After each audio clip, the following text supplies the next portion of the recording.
Bruchim Aboim, everybody, to the Farbrengen of Vov Tishrei over Zoom by Vechom. I can tell that even though I'm speaking to plasma, I can tell it's a real thing because I've been getting stage fright for the whole night. By me, it's in Bangkok over here, Thailand. It's 8 o'clock in the morning.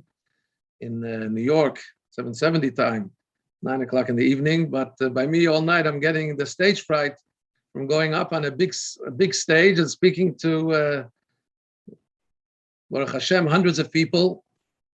So even though speaking to some plastic of the Emes Azach, no, Emes Farbrengen, Zakman Emes L'chaim. So first of all, I'll begin with L'chaim. I made a bracha before L'chaim.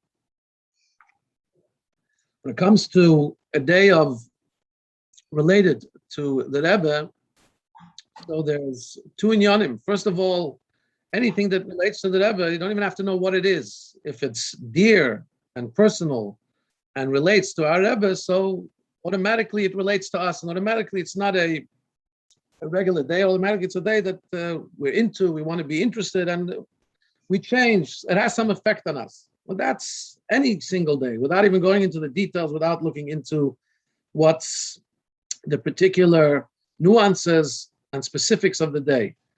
And then there's another inyan, and that is the details. Part of the inyan of a Yahrtzeit, we know that the Yahrtzeit of tzaddikim, commemorating it and praving it and firing the Yahrtzeit is more, not so much or not for the benefit of the Baal Yahrtzeit, it's more for our benefit, the fact that we connect ourselves and the fact that we relate to it and that we commemorate it is something that helps us, helps our Avodas Hashem and helps our neshama.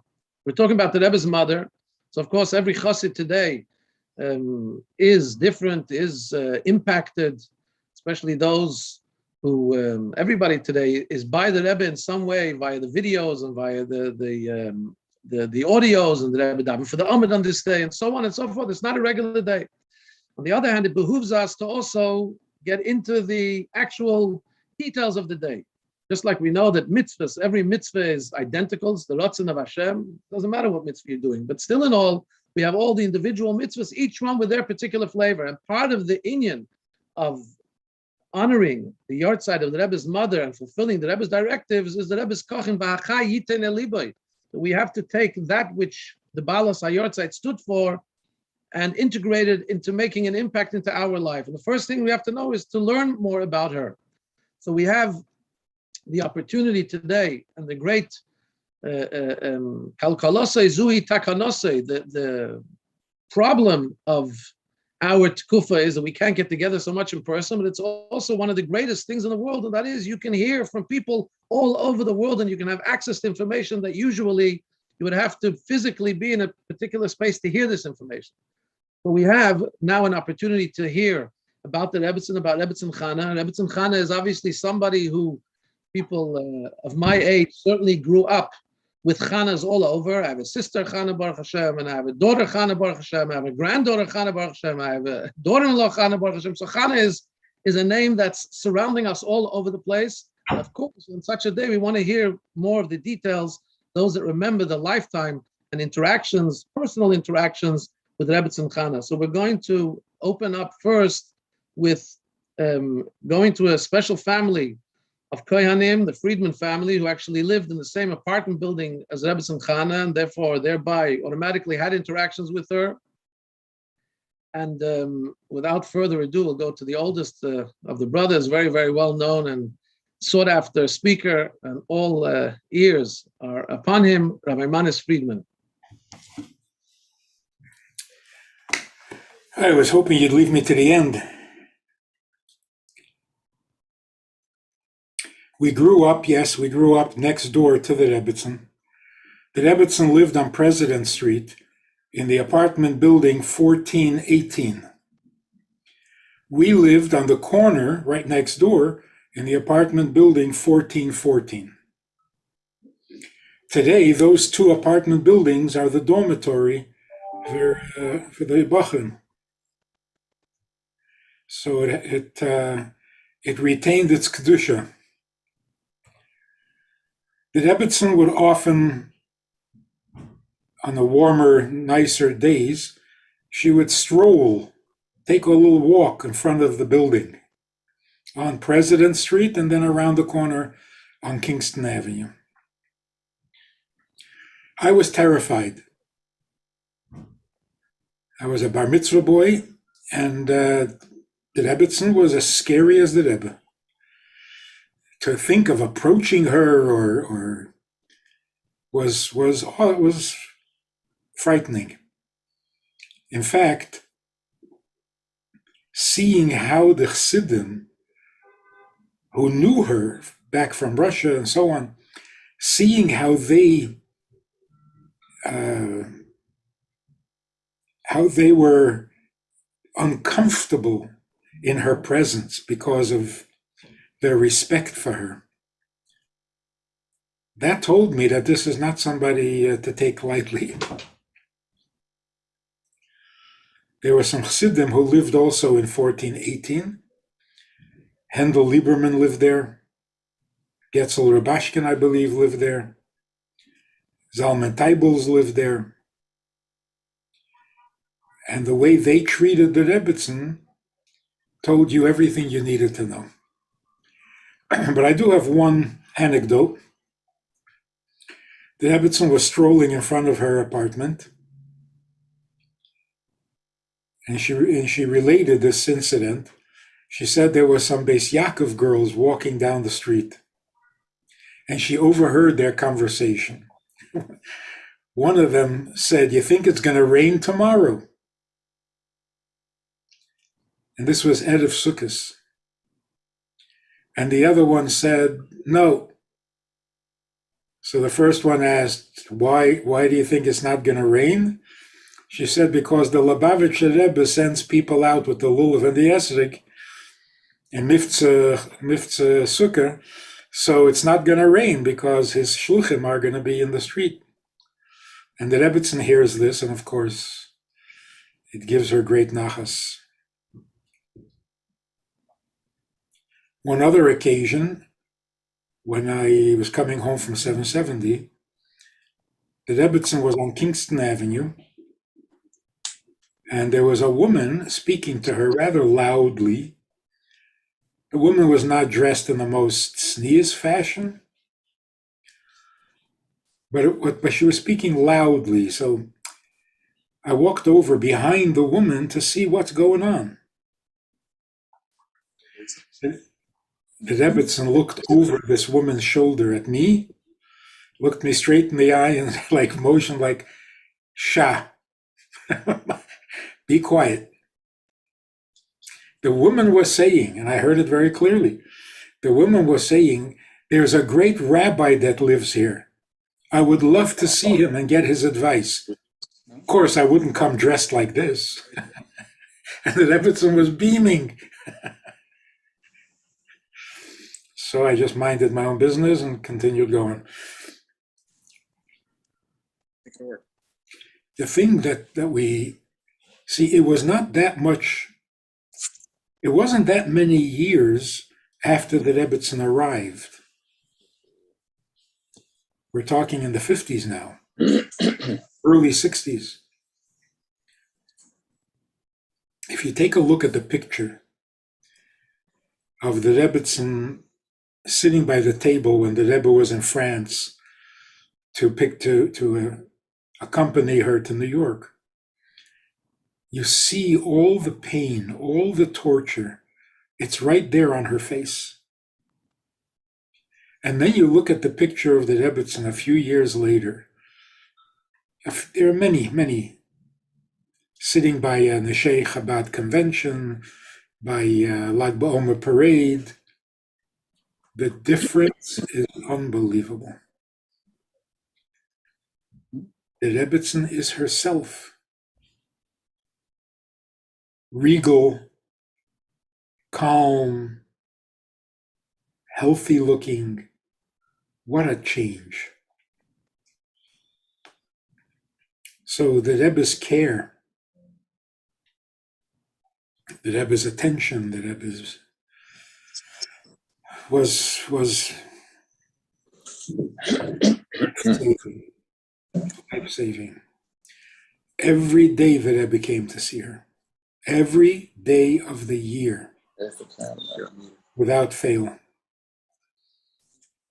And we would be playing outside in front of the house, stickball, punchball, whatever it was, and we would have one eye open or one eye out for the Rebbetsin, for the Rebbe's car, the Rebbe's wife, Rebbetzin Chana, who would drive the Rebbe to his visit with his mother. And I'm sure my brothers can tell you the story that the Rebbetsin asked my mother to tell us not to open the door for the Rebbe, because the apartment building had this heavy metal and glass door. It was a two-hand job, you had to push really hard with both hands to get the door open. So we would open the door for the Rebbe and hold it for him. And the Rebbetsin asked my mother to tell us not to do it because it's the only exercise the Rebbe got.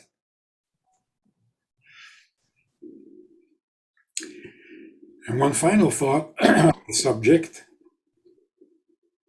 We were wondering, what does the Rebbe do when he comes to visit? It was usually about a 20-minute visit.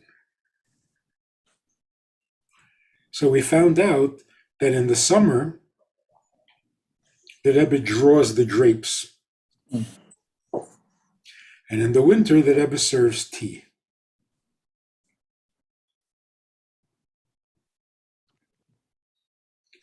There was one chassid who was visiting with the Rebbetsin. Anyway, I'm sure the story has many versions, but this is how we heard it at the time.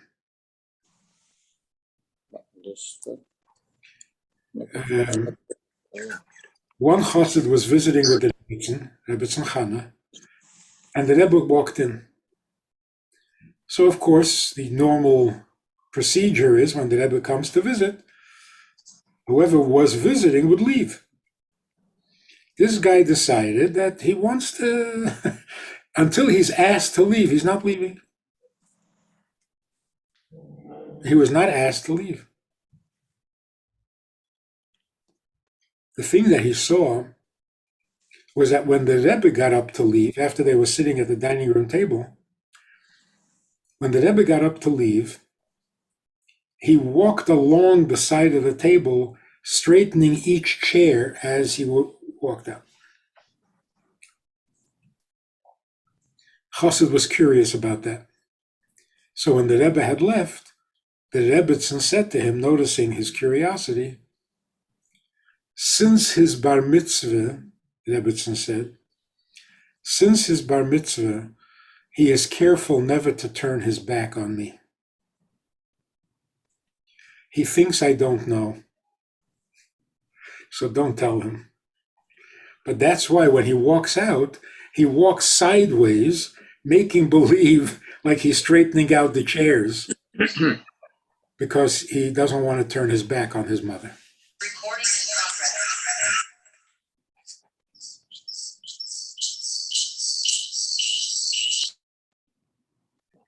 Now we'll hear from other people, and maybe I'll remember some more stories. Thank you very much. I guess from Rabbi Manis, we will go to Rabbi Shloime Friedman.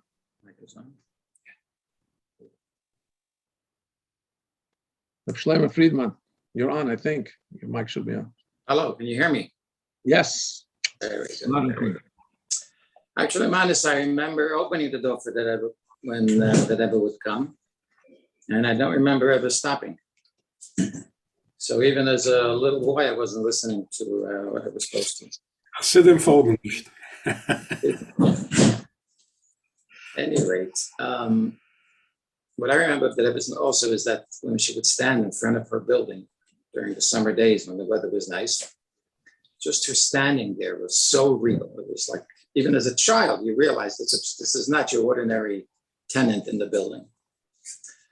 Anyway, so my father, which was Zaisha Chesed, and he would see the Rebbetsin standing there, and it always bothered him that she was standing. Why couldn't she sit? Now, in front of the two buildings at that time, the two gardens, the super would be very careful Nobody touches his garden. He took care of it. He manicured it. He cut the grass. He took care of the hedges. And if you would catch a kid in that garden, that would be the end. But anyway, so my father thought maybe the Rebbetsin would like to sit when she's outside. She would stand for a long time sometimes. So he decided he's going to go to the super and ask for permission to build a bench for her in the garden. And very politely and with a big smile, he bumped into the super and he said, I would like to build a bench for Mrs. Schneerson. And he said, the Rebbe's mother, I give permission. And the next day, there was a nice big green bench waiting for the Rebbetsin, and she used it many, many times. I remember that story. And then I remember maybe 35 years ago, my mother told me that when Raskin, Yitzchok Raskin, should live and be well, opened the fruit store. So he said to her, she said to him rather, that if you want to have a lot of customers and be successful, sollen die Politzes allemal sein volle.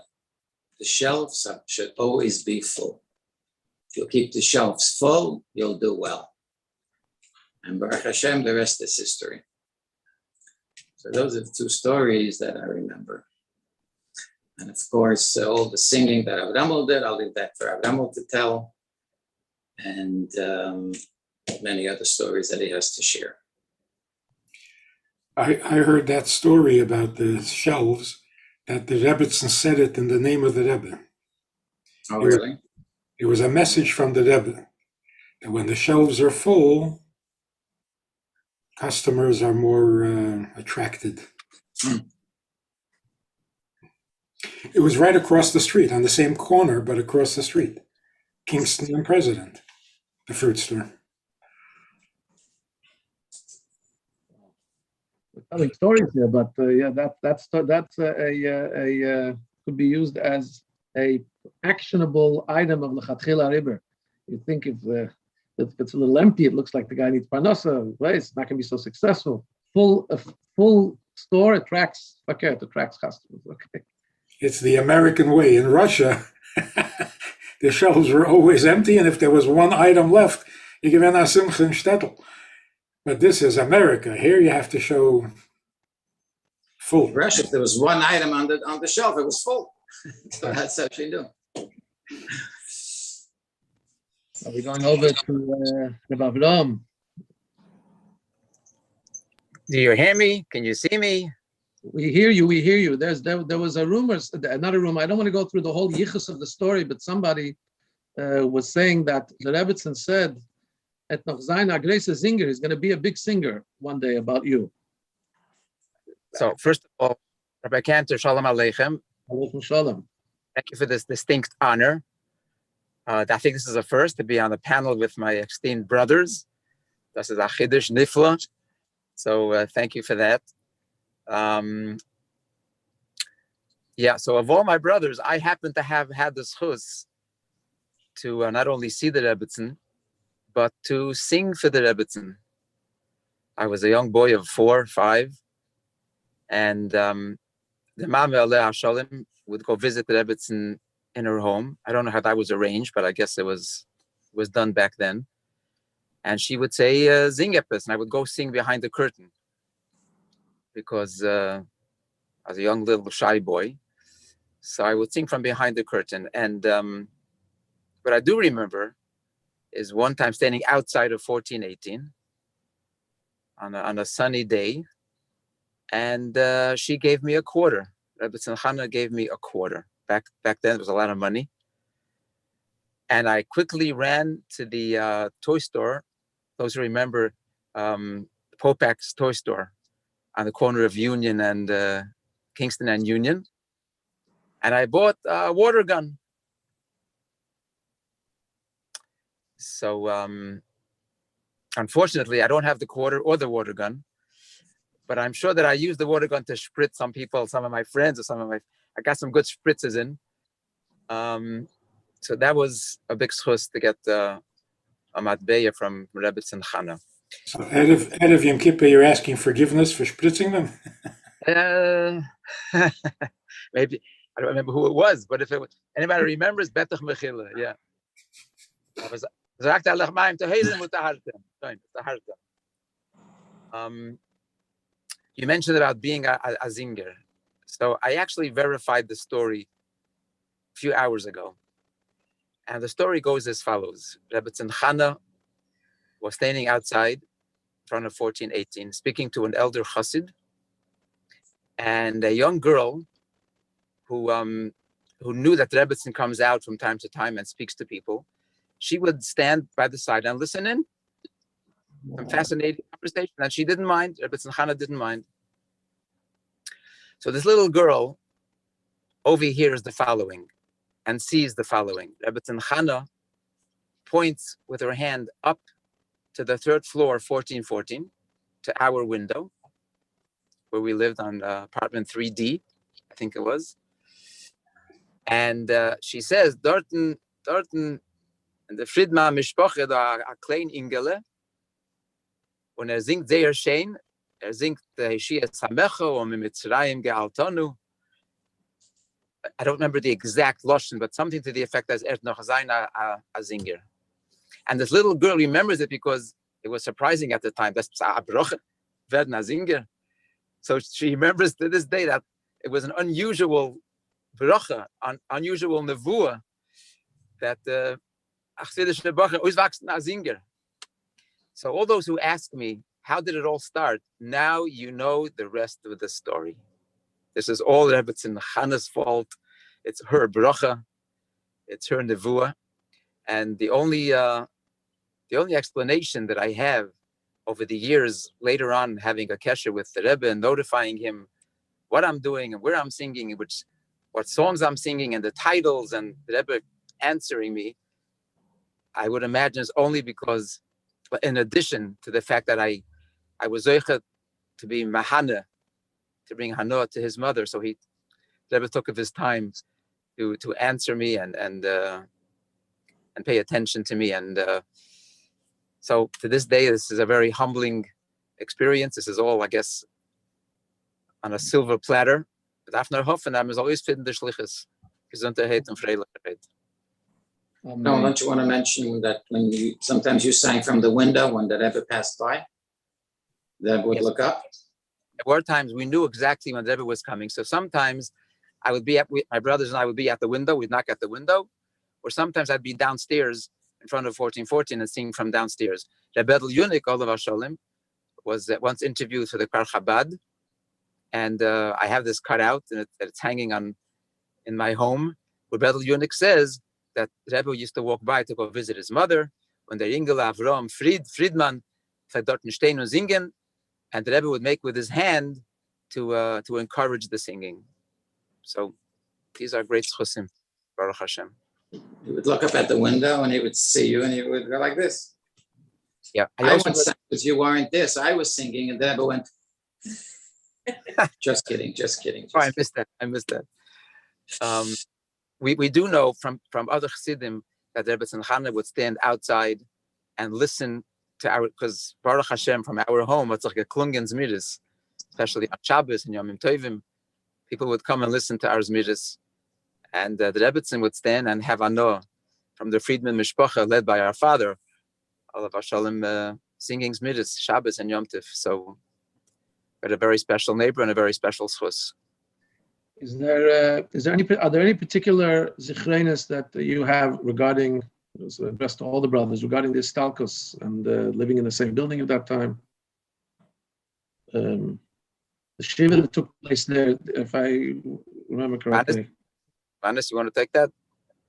Yeah, I've heard various versions of the story, but from what I remember at the time, we got a message, Motzei Shabbos, we got a message that the Rebbe wants to know whether the two roofs of the two buildings are connected, because they were going to bring the Rebbetsin back to her apartment after she passed away.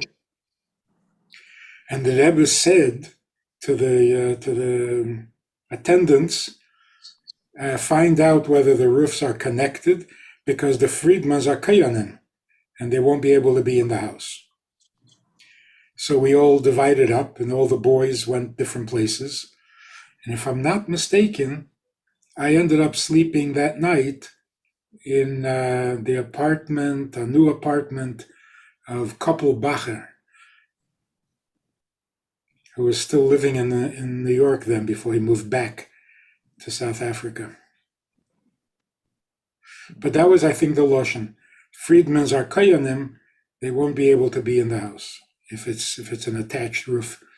And of course it was a single roof.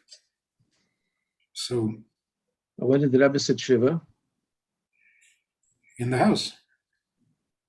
So you had any privy to anything because of living in the same house? Not really.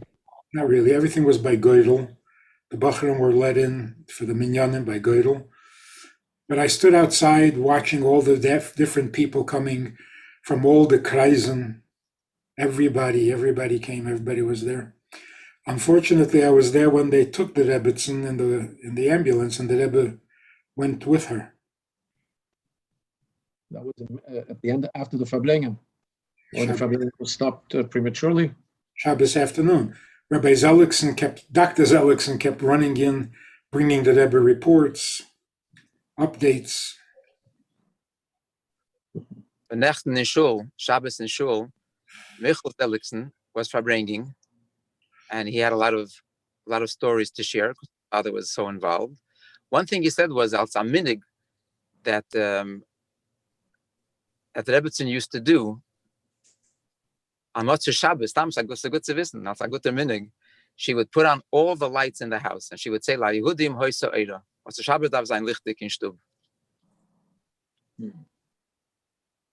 Interessante Hira.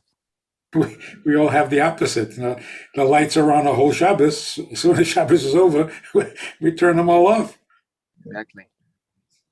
Very good. Thank you very much, the special brothers. I'm glad you were able to spend time together as brothers and in the presence of so many Chassidim and Anash. And we're going to move on to Rabbi Yitzchok Raskin. We're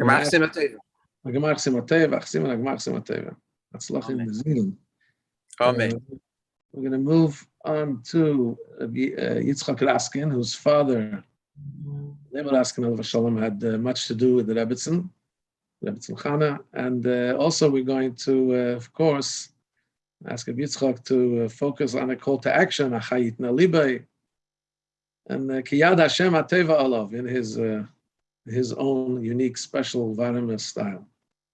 Chaim. Chaim. And bracha.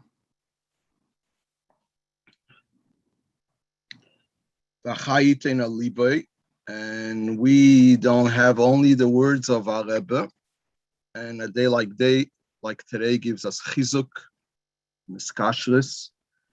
So I want to first start with a few stories from my family, from my father, Olav Shalom. First of all, going back, the relationship with the Raskin family began in Alma-Ata. When Rebbe Leivik arrived with the Rebbetzin Chana around Pesach time, and then didn't take long that unfortunately became very sick, to the point where it was very hard for him to put on tefillin. So my Zayda, Rabbi Yankiv Yosef, and his children, my uncles Mendel, Shamber, and David, would go and help out. And Rebbe Leivik was very medayik about the kesher, how it should be. My father was before Bar Mitzvah, so looks like that's why I understood that the Rebbetsin Chana asked Rebbe Leivik, and Rebbe Leivik said that he prefers over Bar Mitzvah should be doing it. But Vayiyayim was one day, somehow my Zayda wasn't there, my uncles were not there. The only one there was my father. He was 11 years old at that time. So the Rebbetzin Chana asked Rebbe Leivik if it's beseder that Yankiv Yosef's Mejinik should put on the tefillin, and Rebbe Leivik was masking. So that's something that my father always remembered, how he helped putting on that film. And one of the other things I remembered very, very strong, this was the day of the Levaya. The Rebbetzin Chana did not go to the Levaya. They all walked. It was a long walk. Those that were there could see how with the cemetery is coming with what he remembers, and he remembers, and he would always repeat that.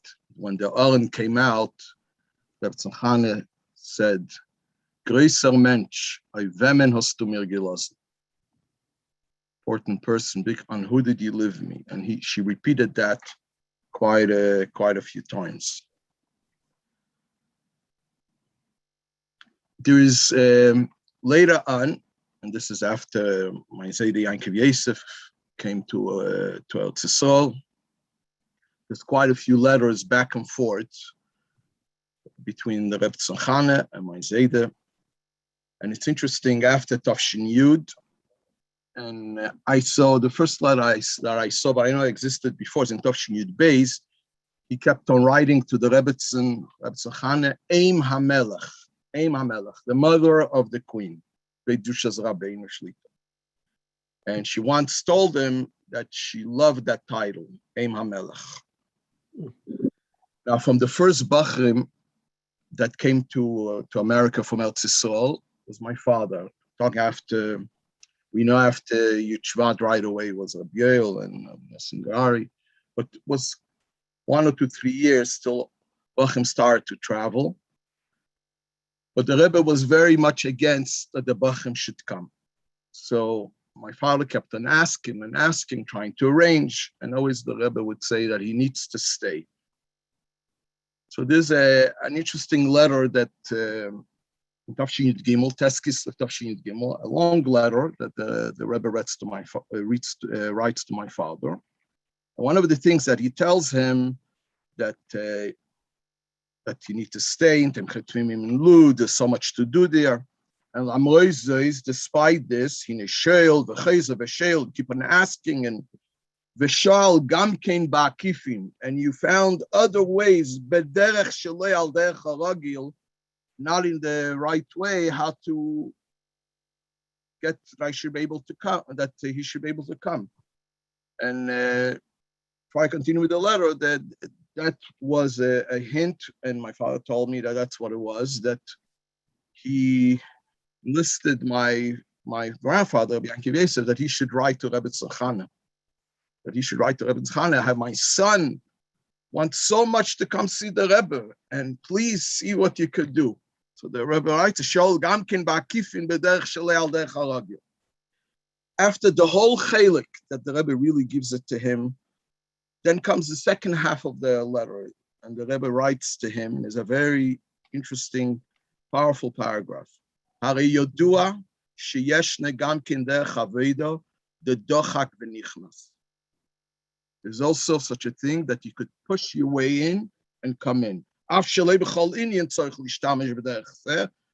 therefore, you should speak with the Anhala and figure out how to come here.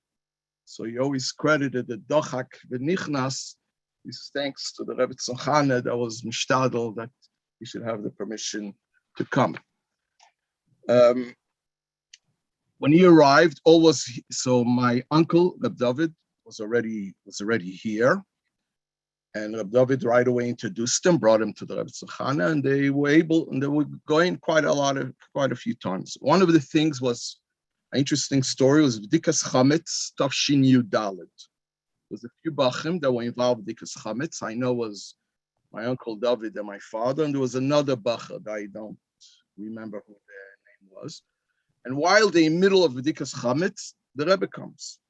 So they right away went on the side. I understand there was a closet. They tried to get into the closet, and they left the closet a little bit open so they should be able to hear. At that time, Rebbetzin Chana wasn't feeling well. She even writes in her Reshimis in Tafshin Yudaled that she wasn't feeling well. So the Rebbe was there 5-10 minutes, and then she asked from the Rebbe a bracha. And she kept on saying, the Lebeni Berayo. And the Rebbe told her, yeah, the Lebeni Berayo. So she repeated, yeah, the Lebeni Berayo. And like 3 times, and she was so excited that the Rebbe said, yeah, the Lebeni Berayo. But the machze, what I understood from my father was mamsha machze. You wouldn't think for a second there that this is a mother and a son. She was like viewing that like she sung to our Rebbe, asking a bracha. It was, he said, you had to be there to see that interaction and how she was so excited to get this bracha. Now, Tavshin Tezvav, actually was Chavches Elul Tavshin Tezvav. This is when my Zayda, Rabbi Yankiv Yosef, arrived the first time. He arrived already in the morning, before Chanah. So right away, as he came to David's house, so David called Rebbetzin Chana, says, Rabbi Yankiv Yosef is here. When can we come see? When can we come visit? So he said, come 5 o'clock, because I think the Rebbe was coming at 6. So he went and he took with him his 2 sons, David and my father, and they came there. One of the interesting things, because my Zayda writes about it, he says, when they came in and she was so excited to see him, and he kind of sat down on the wall. One of the walls by the Rebbetzin Chana was a big picture, was a picture of the Rabbeim. She had a picture of the Alter Rebbe, Tzemach Tzedek, Rebbe Rashab, Frierdiker Rebbe, and underneath was a picture of the Rebbe. As Yankiv Yosef sat, and his back was behind those pictures. The Rebbetzin Chana said to him, "As nicht bechavedik to sitzen, azay." That the back should be behind the pictures, and he wrote that down. Another interesting thing that happened there is that while they were there, the Rebbe arrived. And my Zayda took the opportunity, said Shechianu, was asking how was the traveling and things like this. But that's a whole separate story that what happened over there.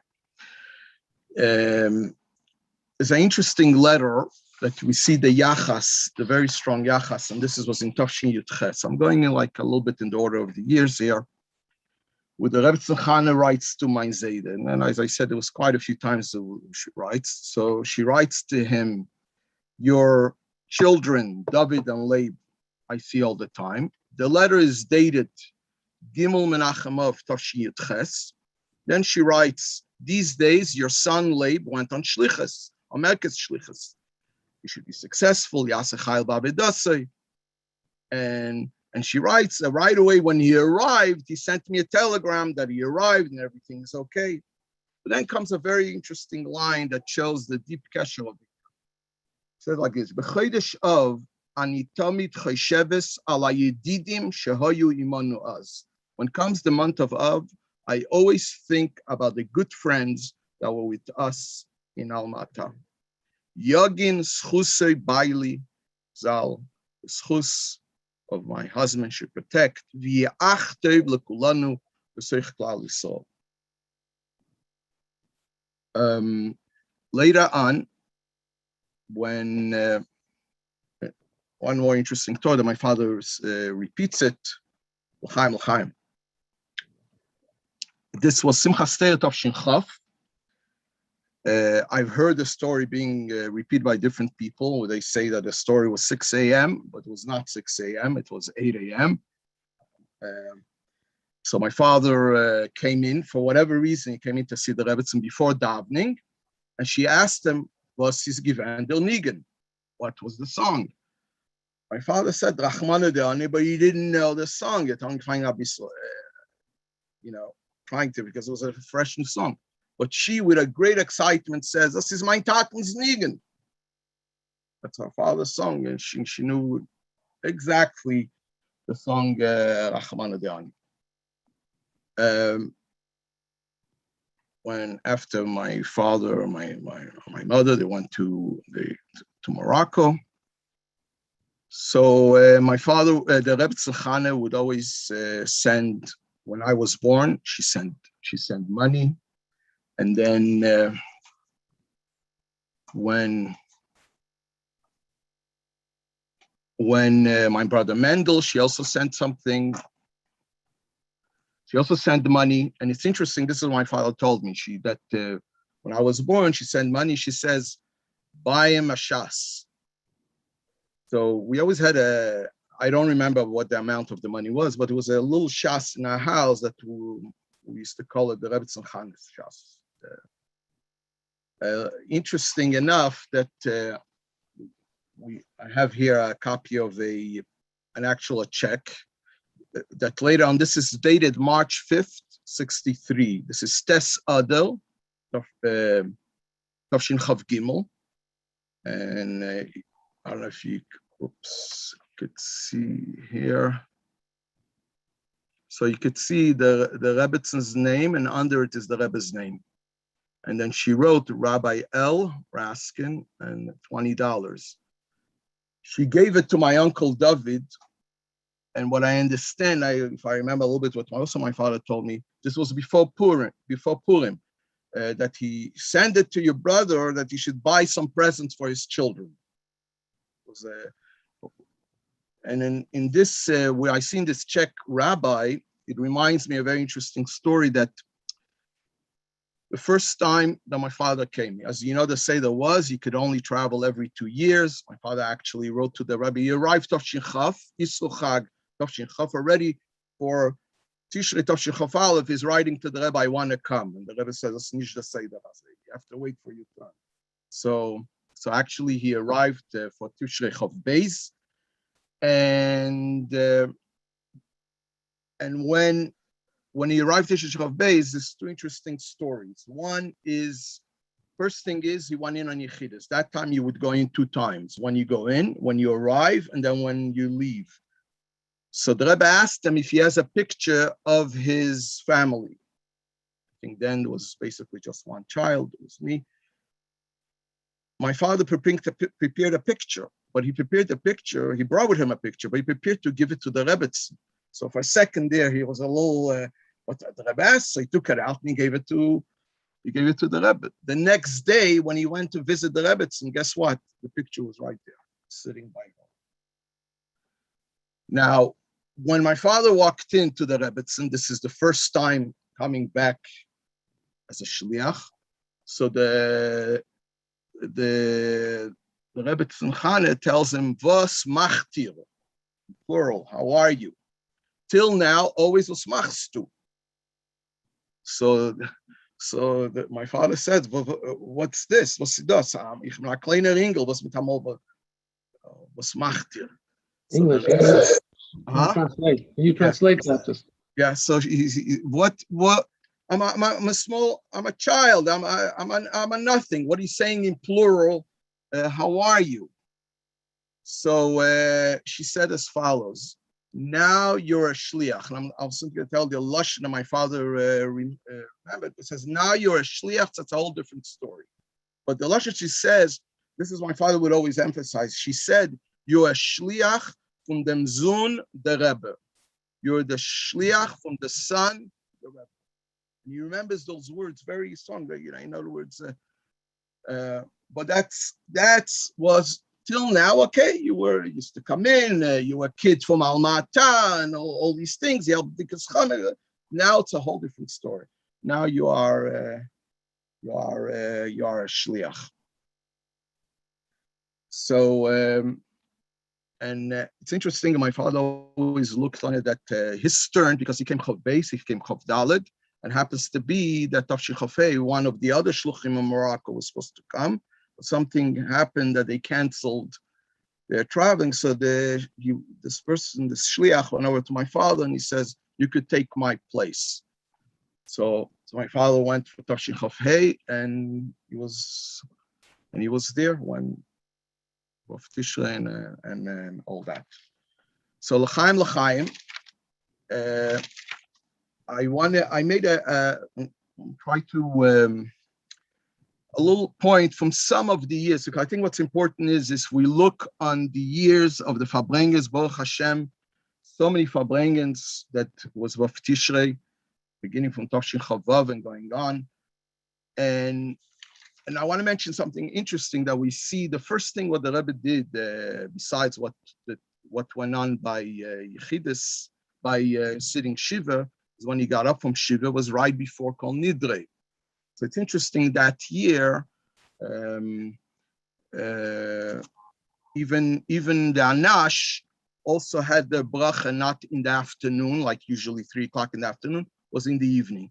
But the Lashon, the Rebbe, even though later on you have these Lashonis too, but this is quite powerful, where he says, "Azo Zaina Iserus Tshuva Amitis." Tshuva Ilah should be a Tshuva Ilah mitech Simcha. The Tshuva Ilah should be with Simcha. Charata Alava, regret on the past, the Kabbalah Teva Alahaba, and an acceptance, a good acceptance from the future. In learning, Niglech Chassidus V'Kiyum HaMitzvos. These was the first things. And I think if we think about B'chai Eternal Libe, that's no question. These are, especially as we are heading to Yom Kippur, these are from the things that we should be thinking about. Interesting enough, in Tafshin Chav Zayin, the Rebbe spoke very much that Tfilas Chanah is Olat Libi B'Hashem. My heart was joyful in davening to you, Hashem. Tafshin Chavtes, the Rebbe learned a very interesting hero. He says, Elkanah Tfilas Chana. Elkanah says, Halei Anochi, I am better for you than 10 children. So the Rebbe said, he was explaining about Chassidus, that Elkanah was trying to tell her that Anochi is better than 10, is better than the 10 koiches. Chana replied, she represents Knesset Yisrael. I cannot be satisfied with Anochi. I want Zera Anashim. And the main thing is we need to affect down here in the Rebbe Tachtein. Tafshil Lamed Aleph, the Rebbe continues the same idea, and he says, if somebody comes and tells you, I am better than 10 children, and the Rebbe used a very interesting language, and thinking about this was the 70s, why do you have to give your life away for hippies? It's better you take care of yourself, you learn Torah, you excel in Yiddishkeit. So we tell them it's very important that you need to deal with us in 10 children. And the Rebbe said an interesting line. We need to have an effect. Wherever you find a Bain, a son, he should know that he's the son of Chanah. Any child you see out there, our job is to affect that he's the son of Chanah. Tafshin Lamed Gimel, the Rebbe also said. I'm going to jump in with a Maisa here, if you don't mind. L'chaim. Speaking about the Rebbe, referring to hippies and so on, obviously the Rebbetzin Chana had a lot of nachas from the fact that her son, the Zundem Rebbe, sent shluchim all over the world. I want to tell you a story that happened here several years ago. Came to me a Thai woman, and she said that she has a husband who's a Jew. He's in his 80s. He's very sick. He can't really speak, but she's interested in talking about Jewish burial. Maybe he was even in his 90s. We go to visit him, put on tefillin. He can't really communicate, and we looked up his name. And this is a person who, what we found about him in the internet is that he lived in 1415 President Street. We were talking about 1414, and Kedusha Lezazavim came in 1418, and 1415. I'm guessing it's across the street from 1414, and he was a fighter in the Second World War.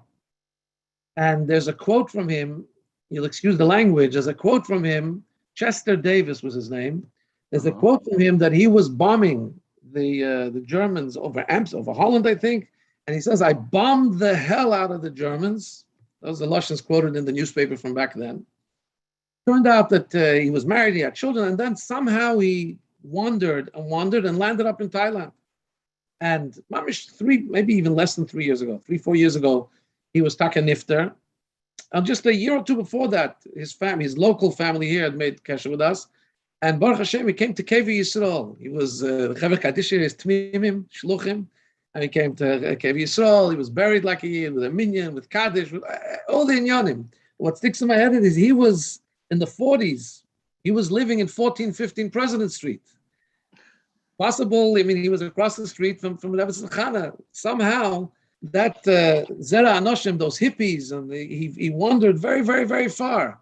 But the Rebbe made sure that there should be, when his, even subconsciously, when his neshama wakes up, there should be somebody here at least, a Geborn Ayid, and he was when I'm serious nefesh for the right things, that he should come to Kevi Yisrael.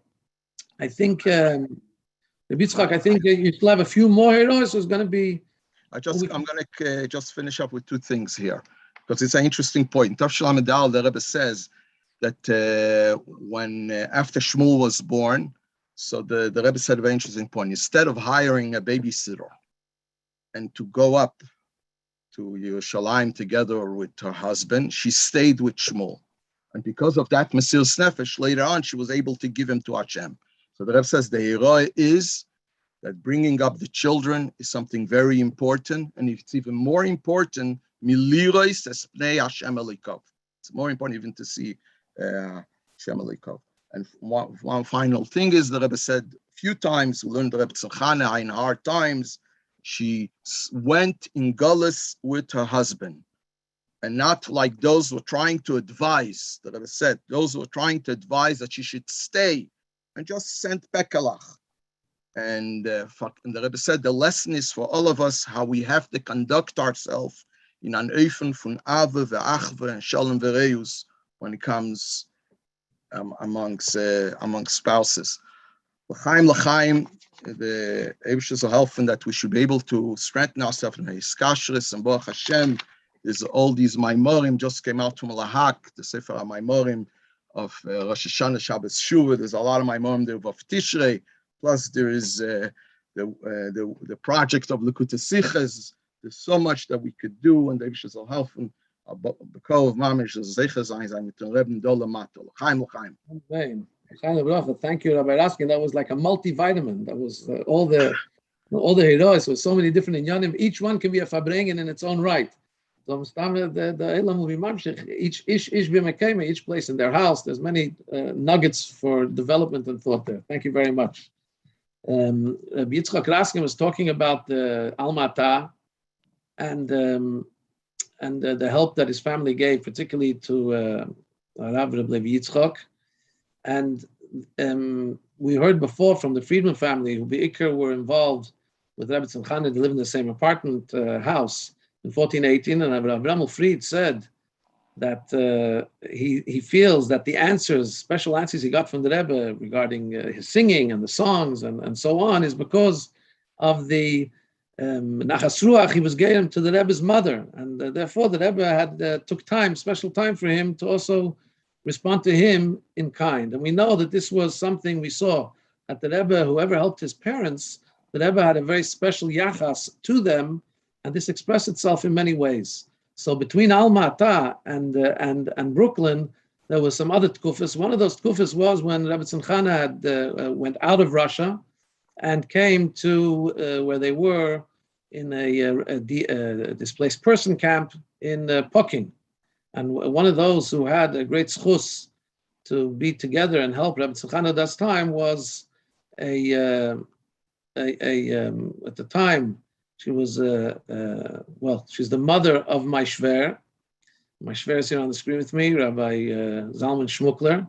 So I'll let him tell the story in his own words. It's maybe they surprised you, shver. They didn't tell you that we're going to be here together, and they.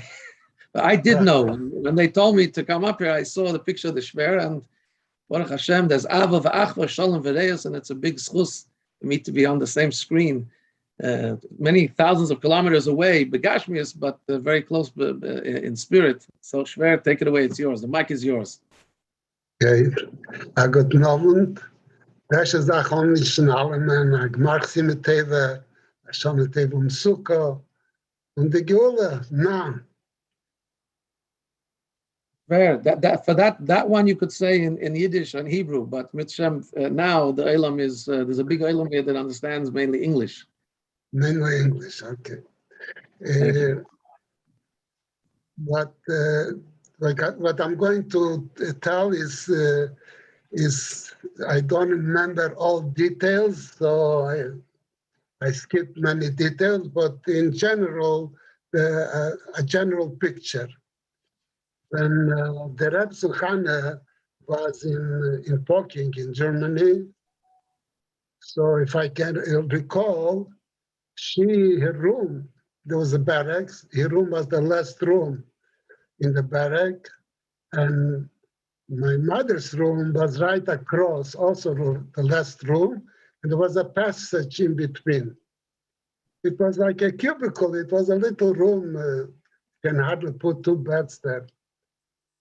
Now, my mother noticed that, my mother always noticed that there's an elderly lady, in comparison, she was younger than my mother, and that she doesn't feel well, she doesn't look good. And when she started to inquire and everything, and she found out that the Rebbetsin has a very bad rash on her body. And it was very painful, and she couldn't literally attend herself. So she tried to help her, and she, in that barracks, there was no water or anything, there was no plumbing.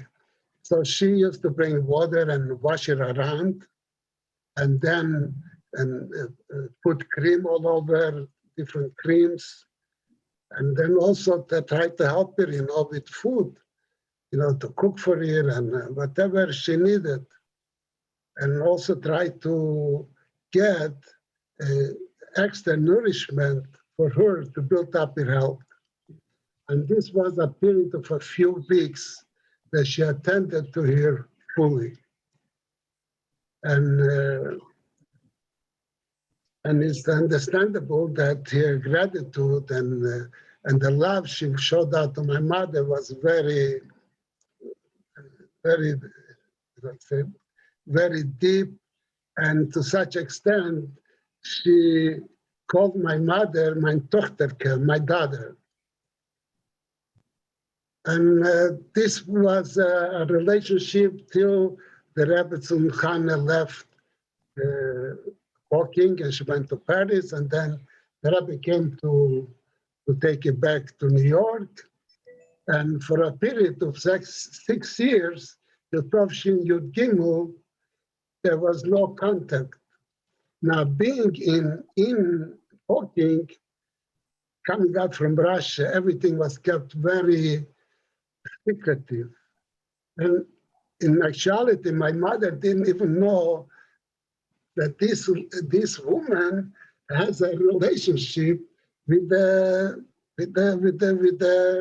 critical Rebbe. It was so like nobody knew too much. Only like the top, a committee there, they knew who she was and everything. But it seems like most people didn't know. And being an Almona, elderly lady, she, people overlooked. And so there was a great appreciation from the Rebbetsin, my mother. Now in Tovshin Yud Gimel, my mother took me to New York to study in Bedford and Dean. And she found out that the Rebbetsin is the Rebbe's mother. Anyway, she called her up and she wanted to see her.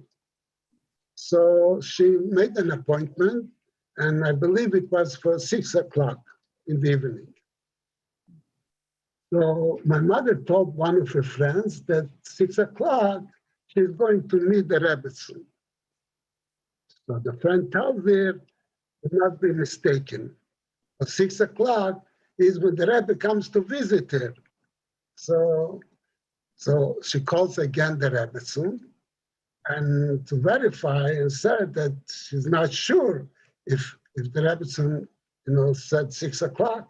She said, I told you 6 o'clock, and I want you to come 6 o'clock. Okay, so she came, and versteht sich, it was a very emotional, meeting and everything. And in the middle, the Rebbe comes in. The Rebbe comes in, so she's standing there, and the Rebbetzin Chana says to the Rebbe, this is Rebbetzin, your first name, that I told you about, And I want to introduce, my mother to the Rebbe. She should see who this lady was that helped her so much. Like I said before, I don't remember the details, that the Rebbe thanked her and everything. And that was it. She used to keep in touch whenever she came to New York. She went to visit. And every time when she made an appointment, the Rebbetsin made sure is the time when the Rebbe comes in. So the Rebbe should see her every time. In Torshin Tes Vov, my mother had a lot of medical problems, and really it was only the bracha of the Rebbe that she was Marich Yomim, and actually the Rebbe gave her a bracha for Reches Yomim. And so she took me Friday after Yeshiva, and we went to Merkez, to Rabbi Groner, to get an appointment to go into Chiddes. The Chiddes was supposed to be on Sunday, and Rabbi Groner said it's impossible. It's full, and there's no way she can go into Chiddes. And she had like big problems with doctors, medications, things. She didn't know what to do. And right in the middle of it, the Rebbe comes in the office, and the Rebbe sees my mother, and the Rebbe greets her, says, "Hello, Rebbetsin," And I was so embarrassed because in that time there wasn't the Shiva Levush so in style. And then I'm standing, so I ran in the corner, tried to hide myself. And the Rebbe started to ask my mother, a year ago, she had this and this problem, what happened, this medication, this doctor she went, what she did, and things like that. And my mother felt very awkward, and the Rebbe was literally pulling her tongue, this question, and standing there, and the whole Yechidus, all the questions she wanted to ask the Rebbe okay, private, made the Yechidus right there standing in the office. This was like I say, such an expression of gratitude that the Rebbe had to my mother. And a few times it happened that when the Rebbe was walking to some 70 or going home, and my mother was on the street, on the sidewalk, or even across the street where the benches are. And the Rebbe used to stop and used to greet my mother every time.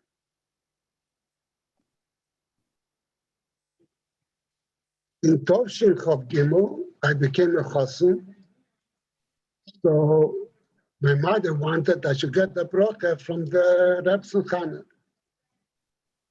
So we made an appointment.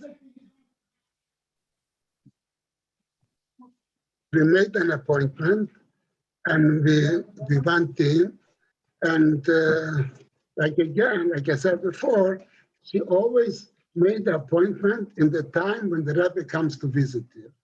So in the middle of talking with the Rebbetsin, the Rebbe comes in. So we right away went into the kitchen, and we were standing there waiting for the Rebbe, to finish. And it's a very short time. The Rebbe came in the kitchen and said hello to my mother and said to her, "The mommy is in good hand. My mother is in good hands, so I can leave." And the Rebbe left. And in Tovshir Chov Dalet, my brother became engaged with a girl, and her name is Chanah Minkovich, and my brother got a message that the Rebbetzin Chana wants to see him. In other words, with his scholar. So he goes to the house, and the caretaker, the lady, asked him, "What are you doing here?" So he says, "I came to see the Rebbetsin." So she says, "I'm sorry, the Rebbetsin is lying in bed. She's not well. She wasn't feeling that well. It was in the winter, end of the winter of Toshin, Kavdalet, and you cannot see her." So he says, "But I got a message that she wants to see me. That's why I came." So she said, "Wait." She came back and she said, "Okay, but wait 5 minutes till I will take her out from the bed and prepare her, and then you'll be able to come in." So the housekeeper served something on the table there, and she started to ask them all kinds of details about their future and their plans. He said the mom is like a mom. He felt like a mom is sitting there and taking such a personal interest. And they knew that she doesn't feel well, so they wanted to, not to keep her too long. But she continued, she didn't let them go. For an hour and a half, they were sitting there. Then she says to them, "Wait a little while longer and my son will come. So you'll meet my son." So when they heard that, they excused themselves in a very polite way. And they said, they have to go. And said, the only ones from brokers and the brokers should be with them forever. Amen. So this was to what extent she felt the closeness to the family.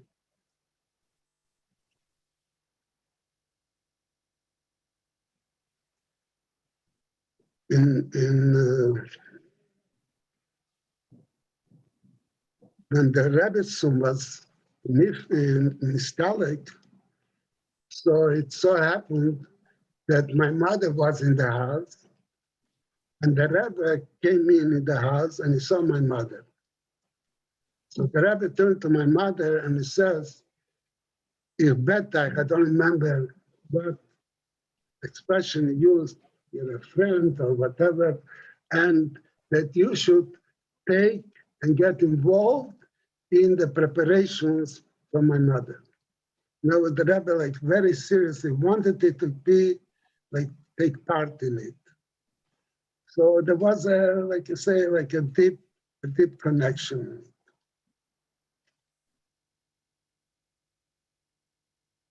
Afterwards, when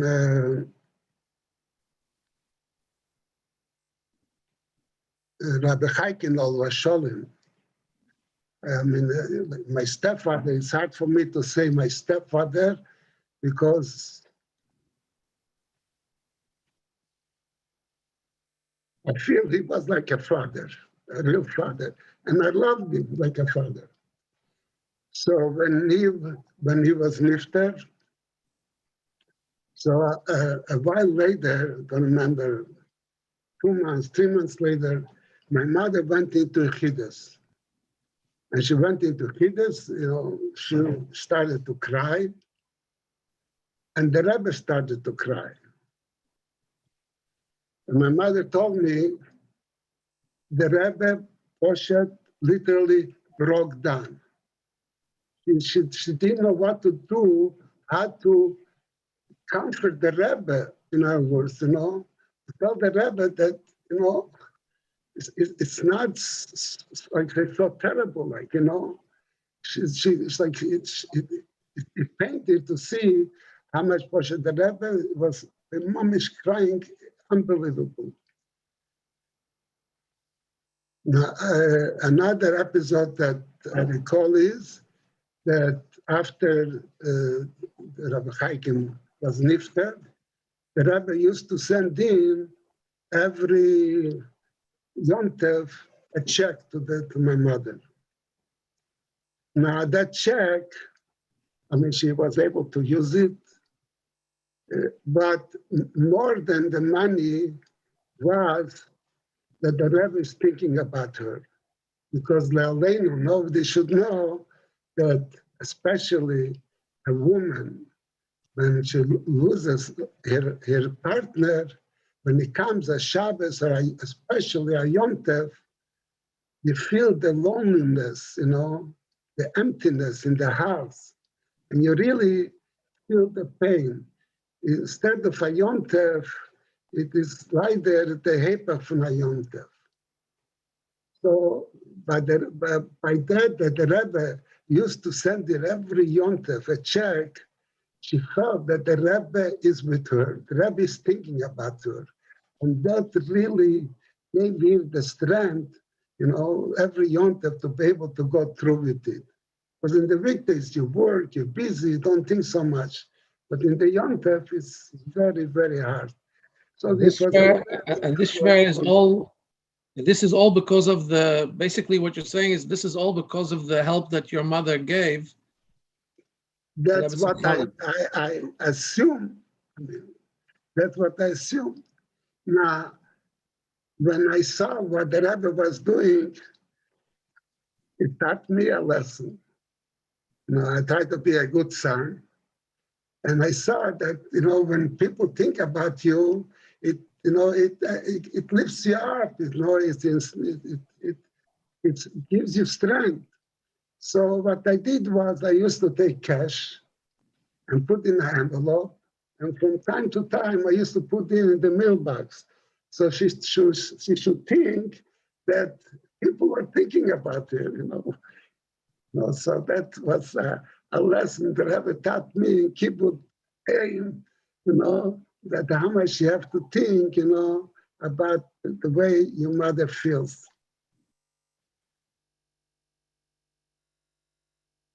Now, later on, years later on, they were trying to make a shidduch with Rav Ushbatal Vasholem.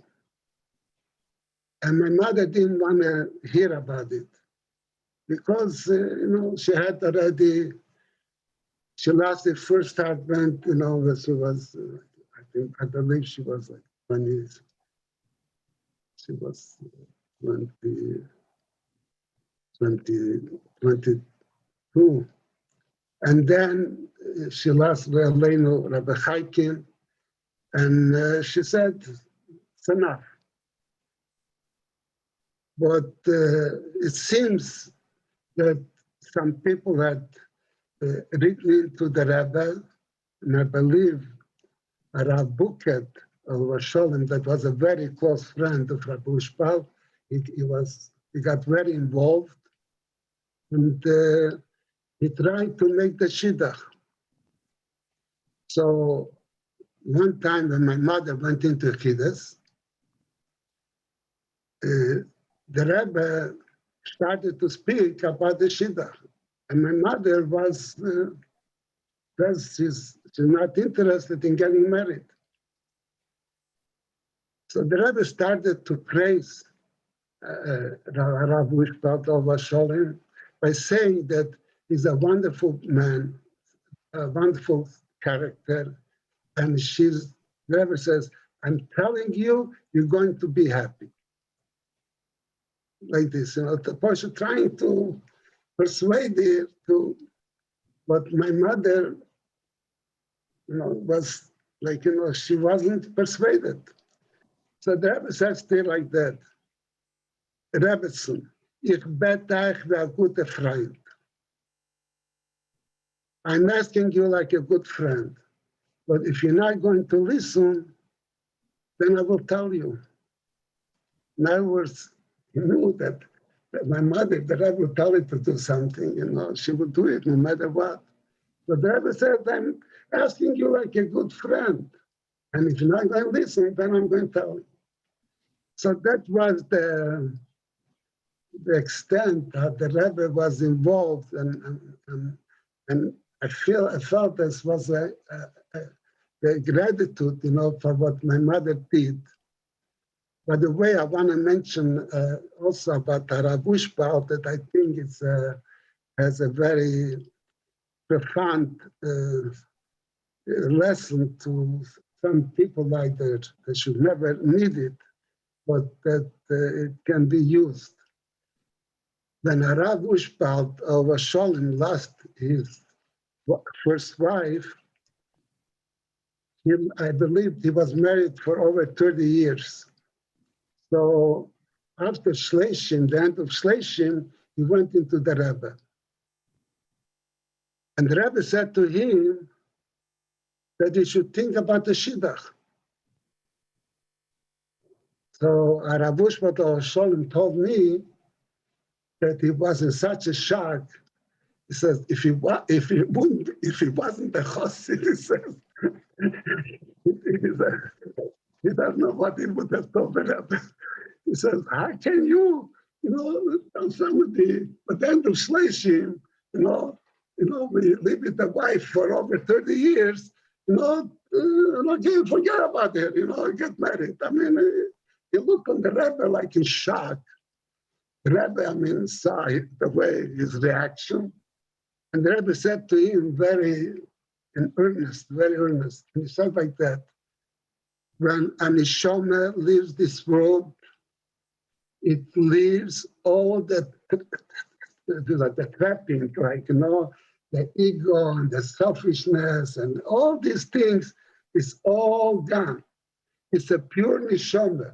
And a pure neshama is only one's good. And that your wife wants to see you happy. That's all. Nothing else concerns her. Only to see you happy. So the male, in other words, don't feel that in some way it shows that you're not, like you say, getrai, you're not, I should say getrai in English, whatever. That's faithful. He says, again, you want to really make it happy is only if you're going to be happy. And for you to be alone, this is not going to bring happiness. So that word is so powerful, and like that I used it to some, few times. Sure. I think here's the place for you to give a big bracha to everybody. Tarichas Yom Shalom Tevis, spouses, children, and parents. For sure. And like I said, being such in a situation like that, Hashvi'i, and I'll finish off with that just to learn from the Rebbe the concept of a correspondence. It's a correspondence, like I said to somebody today, is not that you're making someone else feel good. It makes you feel good. Because when you do the right thing and you have the right appreciation, it makes you feel content. So these all I believe how my course I take to the Rebbe and to show our dedication for all the things that the Rebbe did and does and continue doing for us, and that the Rebbe should take us all out from this bitter and golus. Und so reintanzen in die Gule, sondern alle haben gemacht mit Teve und call to sell. Amen. And just to mention, actually, Shver, that as the Rebbetzin Ushbal is buried just behind Rebbetzin Chana. Right. And that obviously is connected with the fact that that deep, close connection. So it's right. Even afterwards, they're very close. Very close. Mamish, right by Rebbetzin Chana. L'chaim, Shver. Thank you very much. I'd like to, before we move to the next speaker, Farbrengen, I'd like to share first something that I got to learn, B'Shem Rebbetzin Chana, this year. That's, I think, relates very much to the time of Asayas Tshuva and the theme of L'Chatchila Rebbe, but here's what I heard, and it comes to use for me quite often. during this whole lockdown, so many things happened. One of the things happened is that a younger man, it's on Facebook, so I guess I could say it, I think his name is Friedman, the Shliach in Calabasas, interviewed a few Chassidim about their experiences with the Rebbe. And somebody interviewed was Mrs. Miriam Swerdlove, and she quoted there about something she heard from Rebbetzin Chana. And she said when Rebbetzin Chana came to America, so very much the Rebbe, her son, and the Rebbetsin, the daughter-in-law, wanted the Rebbetzin Chana should live with them. And Rebbetzin Chana didn't want. And they asked her afterwards, why didn't she want? She said she wanted to live privately. And she said, and I don't know if I got the word correct, but this is the way I remember it. She said, or it's Ellie Friedman in Calabasas, I'm sorry. And she said, she said like this, the erste Mal sagen Nein is the geringste. The easiest thing is to say no right from the beginning. In other words, what was Pshat? Again, this is the way Mrs. Swerdlove explained Pshat. And I don't know if you heard it from Rebbetzin Chana or it was her own interpretation. That, okay, she could move in with her son and her daughter-in-law, but if for some reason it's going to be inconvenient or it's not going to be to her liking, so now it's going to be uncomfortable and she have to find reasons and why, and nobody should be offended and so on and so forth. L'chatchila, the easiest thing is, if you're chayshish, maybe if you have some doubt about it, it's easiest just to say, to decline in the beginning, the name, zog name milchatchila, and then you don't have to go through the whole possible uncomfortability or inconvenience. I heard this story and it's come to use to me in many occasions, and I think really there's an element of l'chatchila riber over here, and that is, especially asesimei tshuva, if you're not sure, and if you're not sure that what you're about to do is good, and you may have to hide it, you may have to be, just say no l'chatchila. So this is something I personally heard very recently that has given me a lot of inspiration. From Rebbetzin Chana. Of course, these are times where we have to.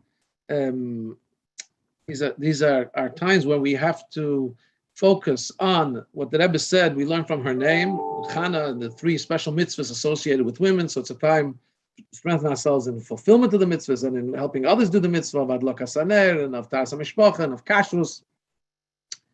And chalo, nida, and adlokas haner. And then also, of course, there's the concept that Rebbe always made, and Rebbe started a magbis, a special fund called Keren Chana, in his mother's memory, and this still goes on.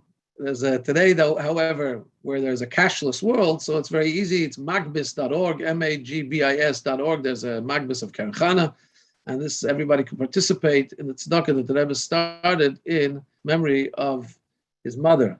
We're now going to go on to Rabbi Osher Zeilingold, who was a bocher, I think, still a bocher in Tovshin Chafei during the time of the Stalkus of Rebbetzin Chana. We're going to ask him to share and to Farbrengen and to inspire Ki Yad Hashem Ateva Olov. Rabbi Cantor, good evening, everyone, and G'machsim Ateva teaching to each and every one of you. First of all, I have to say that it's a great pleasure for me to be here this evening, to spend some time with you. And I do thank the Hanhola and begin with the Gwed Chsania. Thank you for asking me, because it's a great pleasure for me and a great honor for me and a great zechus for me to share some of the inyanim that I heard, I participated in, I was there to share with others and give over some of the great good feelings and strong feelings and different feelings that we have being close to a tzaddik, to tzaddikas, as I've had the zechus to have over many, many years. My good friend, Rabbi Friedman, began by saying, and I want you to know I've been sitting here the whole time, and I listened to everybody very, very carefully. And my good friend, Rabbi Friedman mentioned, he said, I wish I could be last. And I think to myself, I wish I could be first, as he was. Why would I want to be first? Because I'm sitting here the whole time listening to beautiful teachings and beautiful lessons. And I'm thinking to myself, oh, I hope I'll be able to reach that level and give over also some inspiration and some teaching, something that I have learned. And certainly everything I've heard will strengthen me to give over in honor that I've heard. What I want to do today is I happen to have been there on the very day, Shabbos Kodesh, and it was Vov Tishrei, Toshin Chofei. I was in 770 and at the hospital pretty much the whole day until at night. But before I tell you, I want to tell you a little story. And when I say I want to tell you a little story, you think to yourself, well, that means it's going to take up a little time. It's not a big story, not an important story. But when I say in a little story, I mean, yes, it's the only little in this story is in terms of the time. I believe that this story is a very strong story, very powerful story, and I think you'll feel that way also. I heard a story, and I don't know the details, and I don't know exactly what the words were between the person and the Rebbe. But I heard a story that a woman went to the Rebbe, and she was holding in her arms a baby boy. And she came to the Rebbe, and she said to the Rebbe, Rebbe, I want you to give a bracha to my baby son that he should be like you. And the Rebbe responded, if you will be a mother to your child, as my mother was a mother to me, then it could happen. I don't know if these are the right words, but I think you understand the point. I don't know exactly how the Rebbe worded it, but the Rebbe made it very clear, and that's all I heard of the story. I didn't hear of anything that he continued, but very, very clearly and very definitely, the Rebbe was ascribing all of his greatness, which of course the Rebbe didn't consider himself to be great, but of all good characteristics that he had, and all the mazia, everything he was, as people recognized him, whatever he had came from his mother. And there's certainly a very beautiful lesson to learn from this. And I want to talk about this, maybe I'll go into it again when I finish telling you what I remember from the day of Vov Tishrei Tovshin Chafei. Well, if I was writing a book, if I was writing the story, I would say Shabbos morning, Vov Tishrei Tovshin Chafei started out as every other Shabbos, but was quick to change. I came into 7th Shabbos Kodesh, there was a big olam there, a big crowd there. Crowd had come obviously for Tishrei, many people there. Now, at that time, the Rebbe was not on a beam, was not on a stage, he was not on a platform. The Rebbe's chair was on the floor. And I stood actually right behind the Rebbe, and over Rosh Hashanah Yom Kippur also. So right behind the Rebbe. And what I do remember is, now I'm going to tell you what I remember. Now, I want you to know that from that day, which is 57 years ago, until today, first of all, I never took notes. Generally speaking, I never took notes of anything that happens. I don't have notes, but I retained it hopefully in my mind. And I can tell you what I verified at that time. Some things which I mentioned, I didn't actually see, but I asked at that time. And actually, in the recent past, the very recent past, I've asked people about, did this happen, did that happen? And I hear their different versions. So what I want you to know is, what I'm telling you is that I'm not saying this, that you should write this down as a diary and say that, oh, Rabbi Zeilingold said this and this and this and this and this. I'm telling you that this is, as I know what happens, I remember what happened. I could be wrong in details. I could be wrong in more than details, but whatever it is, I want to bring out the points of what happened, and the exactly if it happened like this or that is obviously very, very important for historical reasons, but I'm here for, I would say, for reasons of, has been mentioned over and over again, that's the point I want, that's the points I want to bring out. I do remember in Shachris, in the middle of Shachris, sometime in the middle of Shachris, that the doctor, I went over to the Rebbe and spoke to him, I think for a few minutes. And obviously I couldn't hear what Dr. Seligson was saying to the Rebbe, but I did ask afterwards, and it was generally believed that he had told the Rebbe that his mother had fallen out of bed. That is what I heard, that's what I remembered. Now, how difficult was that? We didn't know, nobody knew. But after davening, the question is going to be: is Rebbe going to go to the Rebbe to his mother's house? Is it going to be a Farbrengen? Yes, there was a Farbrengen, as I am sure you are all aware. There was a Farbrengen. And Rebbe Farbrengen. It was Shabbos Kodesh. It was Shabbos of Shabbos Shuvah, a special Shabbos, and the Rebbe did not make Kiddush at the did not make Kiddush at the Farbrengen.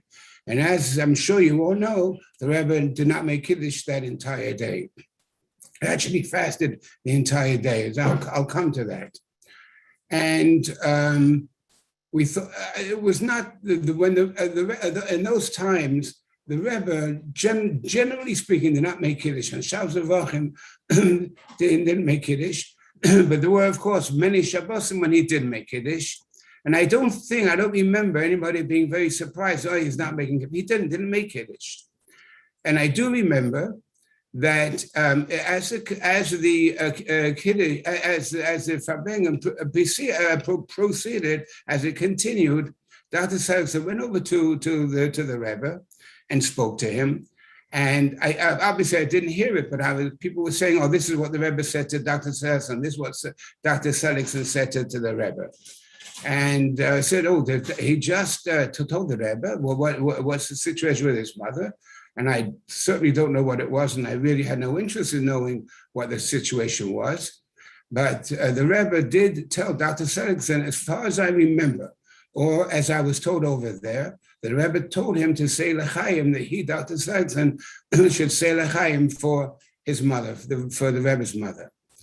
And Dr. Selzer replied to the Rebbe and said that he knows the name is Chanah, but he does not know her mother's name. And the Rebbe said, and I think that I remember, and I might be wrong, that the Rebbe smiled when he said the name. His mother's name is Bas Rachel. The Rebbe's Baba, his mother's mother, name was Rachel. Now, if you don't mind, I'm going to take out 1 minute now to go to another subject which is directly connected to this. The Rebbe's Baba, her name was Rachel. She had one name, Rachel. She was passed on. She was nifta in 1948. Tovshin Ches, she was nifta. And at that time, within maybe a day, I don't know, a day or so, my mother-in-law, Rebbetzin Rivka Hech, the wife of the Rebbetsin of my shver, Moshe Yitzchok, Chassid, she gave birth to a daughter, and Solange Gute Yoren. And it was, I think, this was Toshin Ches, 2 years before Toshin Yud, and the Rebbe was not yet known as a Rebbe. And it was that day when the Rebbe called up my father-in-law. Obviously, they had a good relationship. And the Rebbe told my father-in-law, he said, "I know that your wife has given birth to a daughter. I'm going to ask you a personal favor, and I'm going to ask you." He told my father-in-law that his mother's mother, had been niftara, and he doesn't have anyone who could give the name, to take that name. I'm asking you a favor. Could you please give your daughter the name of my grandmother? And so, of course, my father-in-law agreed, and my sister-in-law, she should live and be well, is Mrs. Rachel Mathless. And I want to mention this as a sechus for her, and mention that Rebbe Shalom should notice the sechus she has to carry the name of the Rebbe's grandmother by the asking of the Rebbe, and should give her what she needs, and give her the very best of everything that she has to have. And I want to add also that it so happens, if you're interested in, the Rebbe did send a letter to my father-in-law thanking him. It's a beautiful letter. It's fitted in the Igreis. And we should all have a good inyanim to tell, and should be further inyanim. Let's get back to the Kiddush, to the Farbrengen. At the Farbrengen, I will tell you, and I'm trying to give over the feeling that was going on there. And the only word that comes to my mind, the English word that comes to my mind is it was tense. It was a tense feeling. Nobody could really put their finger on exactly what it was. Heard the Rebbetzin Chana fall out of bed, and was it serious? Is it not serious? And nobody was there to answer, to say, and how's the Rebbe taking this? But the Rebbe was Farbrengen, and the Farbrengen was a short Farbrengen. Now I'm going to tell you something which is very, very interesting. And I don't know how many people are aware of this, but at that Farbrengen on Hashvi'i at Vov Tishrei, in the middle of the Farbrengen, suddenly the place became full of police. Policemen came in. I'm saying that full of it. I don't know if it was full of it. A lot of policemen came in. I remember that. A lot of police. And people said, why are they coming in? Why are they coming in? What does it have to do with the Rebbetsin? What does it have to do? Why is it coming in? What's happening? Nobody knew. Actually, I found out very, very soon why the police came in at that time. And there was a very good reason for it. My good friend, she lived in Bewell, Rabbi Shmukler, the Rebbe wanted very much to send him to a very far away place. And I don't really want to get into where he went and how he went and what happened, because that's for him to tell you. But there was a plan for him to go away to a place which is very, very far away. And I'm sure you know where it is or what it is. But the point was that this place was a military place, and you had to have special permission. What do I mean when I say you had to have special permission? In order to come there for a visitor, anyone to enter that place who was not part of the military had to get permission from the President of the United States. The President of the United States had to sign a paper allowing that person to come into that particular place.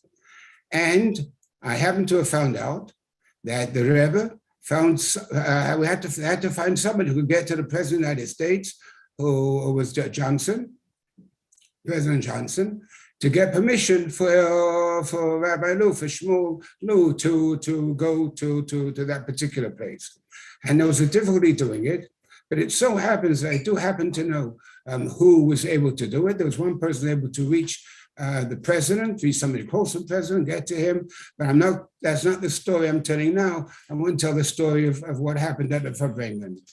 And what happened was that the President of the United States did sign the paper that Rabbi Shmukler, being the representative of the Lubavitch movement, would go in this obviously to be there for Yom Kippur. Yom Kippur that year was Tuesday night and Wednesday. And they signed the paper and given permission. They did that Wednesday morning. Excuse me, I'm sorry. He did that on Saturday morning. Shabbos morning, he signed that paper in Washington. And the President of the United States said immediately, you've got to get this over to 770 Eastern Parkway, and the person to see there is Rabbi Yehuda Krinsky, and you've got to let him know what happened. And you got to have him, he's got to get this paper because he has to go tonight. Actually, he went Sunday morning. He did not go Saturday and didn't go Mason Shabbos. He left early Sunday morning. That's why he had to have that paper. Now, what happened was that as soon as the aides of the president got the notice, they immediately called 770, the office. Now, of course, the office of 770 was closed. It was Shabbos. And there was no way they could reach them. Now, they had an order from the President of the United States. This has to get to Rabbi Krinsky, and he has to get this permission from the President of the United States. So what they did was in Washington, they called the 71st precinct, which is, I believe, in New York Avenue and Empire Boulevard, and they told them that you've got to get to 770 Eastern Parkway, and you've got to get this in the hands of Rabbi Yehuda Krinsky. Now, obviously, the police, they get an order from the President of the United States, they run to do it, so they don't send out one person or one car, they send a whole group of cars. Anyways, that is the story. And this story is not directly related to the story of what happened on Vov Tishrei, but I will also tell you, it so happens that the president had given permission, And of course, as we know, that year Yom Kippur was on Wednesday, Tuesday night on Wednesday, and the Rebbe very much wanted to thank the President of the United States, sending him a letter. Now, the next day was Thursday, Friday for the Shabbos, and Yom Tov was, I believe, Sunday night for Monday. Yom Tov was Sunday night to Monday. The first day of Sukkot was Monday. And the Rebbe wanted to get a letter to the President of the United States. And so, from what I understand, that Nissim Mendel was called in on Thursday, which was the day after Yom Kippur, to take dictation from the Rebbe. The Rebbe dictated the letter. And of course, he couldn't have it ready immediately. He had it ready Sunday morning. Sunday morning was Erev Sukkot, and the Rebbe went to the Oyel. And I do know for sure that Nissim Mendel went to the Oyel, and the Rebbe signed the letter to the president in the at the Oyel. Maybe there were other letters there also. I don't know. I'm just telling you this as a little aside. That is something that happened that may or may not be important to you, or it's interesting to note anyways. There's lots more to the story, but it's not for now. Let's continue with Vov Tishrei. The Farbrengen finished, and actually, if I remember correctly, Yochanan sat down and was doing the Chazorah, and people left, and they left. And then in a little while, we found out what's happening, that there's an ambulance, exactly what is happening, and exactly who was there. The Rebbetsin was in the ambulance, and the Rebbe wanted to get into the ambulance. The Rebbetsin motioned to him that he should not come in. That's what I heard. I wasn't standing exactly there. And the Rebbe did go in, and others were there. And then, of course, the big story there was, and the very, very difficult this story was, that the driver of the ambulance says, I'm not moving from here until I get paid. And obviously, nobody had money. It was Shabbos. And they were crying and begging. How long that went on exactly, I don't know. But he feared he's not going to. So they, what happened was that they did gain access into the store that was mentioned before across the street, the Raskins, the fruit store. And exactly how they got in, I heard different stories, but they were in the store. And I suppose he was there also, Mr. Raskin, and they got the money from their rest, and they paid and moved on. And this, my friends, this was the birthday of Hatzalah movement in Crown Heights. Because after that, Bistritsky, I should say the one who did the work was Olav Hashem, and did the work to create the Hatzalah in Crown Heights. And it was difficult to believe that they wouldn't take her, but that what happened, that is what happened. So then we ran down to the hospital. And I'm trying to think back, and I've told you and I've said to you that from that day, I didn't go with anybody, anything. I'm thinking to myself, exactly where did we run to? I don't know. And I didn't even check up on anybody. I think we went down to the other side, running down. I think it was Franklin Avenue or Rogers Avenue. Franklin goes into Franklin Avenue, and Bedford. It was in Bedford-Stuyvesant. And I remember coming. I went down with my good friend Shmukler, and we were running. I think I'm saying it took 20 minutes, half hour. I don't think it took more than that. And we came to the hospital. We came to the hospital. As we came to the hospital was on our right. Then there was a building on the left, and there was a bridge between the building and the hospital. A building and the hospital. And I remember very clearly, and I did speak to Shmuel just to check up on this, and he remembers also very clearly that Rebbe Gona was running across this bridge, running into the building, the hospital building, and the room where the Rebbetsin was, I do believe, was 9 flights up, and he had to run down 9 flights and run up 9 flights, and he was running, and I remember he called down to us. He saw me, Shmuel. Obviously, it was an open bridge between the building across and the hospital. And he shouted down to us, so we understood what happened. We went up. Now, at that point, the Rebbe was in the room of his mother. She was there, obviously covered, obviously, of course. And the Rebbe, it became known immediately that I was not there, but the Rebbe had refused to make Kiddush. And he had been asked, and for what I remember, and I don't think I should go into the details of what I remember, because obviously I've heard other words or other thoughts or other statements about what happened. And I don't think there's any point in my personally verifying them because I don't need them. But I do know for sure that Rabbi Goren had a discussion with the Rebbe, saying to the Rebbe, I do believe that he has to make Kiddush. And the Rebbe wanted to know what the Alter Rebbe says.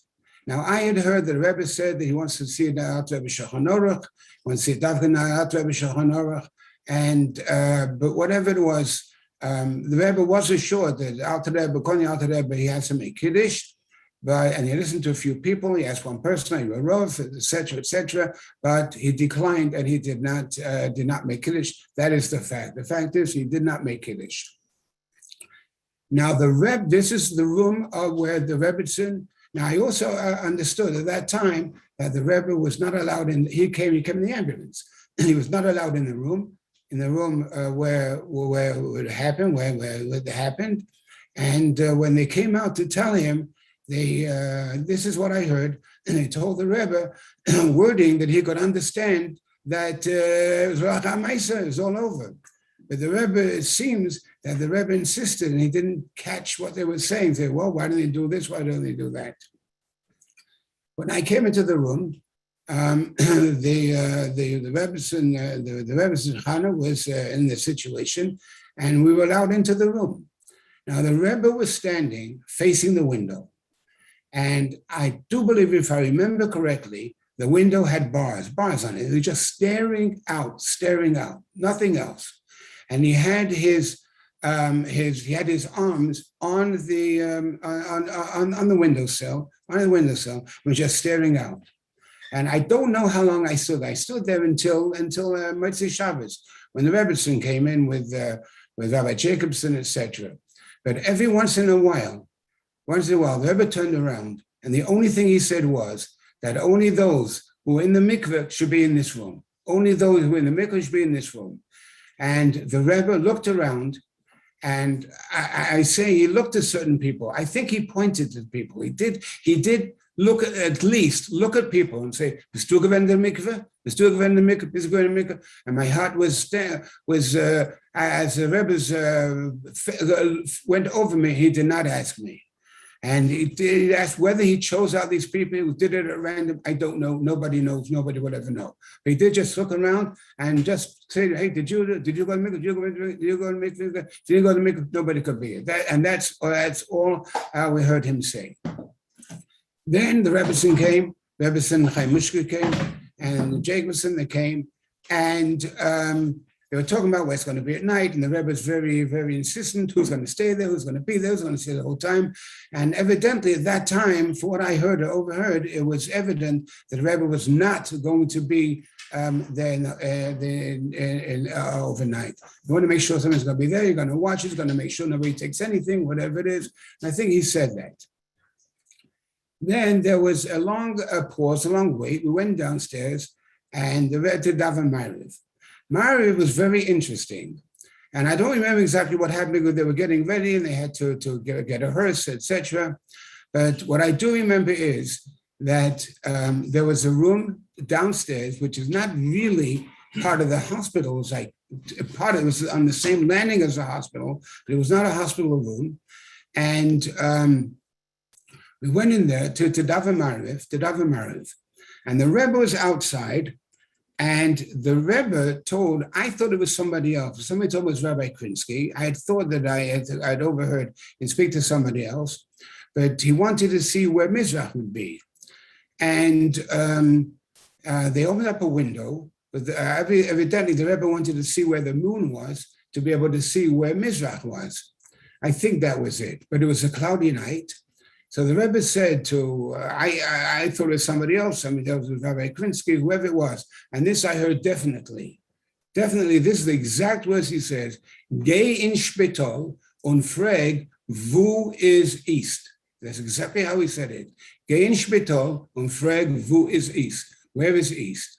We went into the room, and at that time, Shmukler, my friend, my good friend, was saying Kaddish, Gedacht for his mother, Leha Hashalem.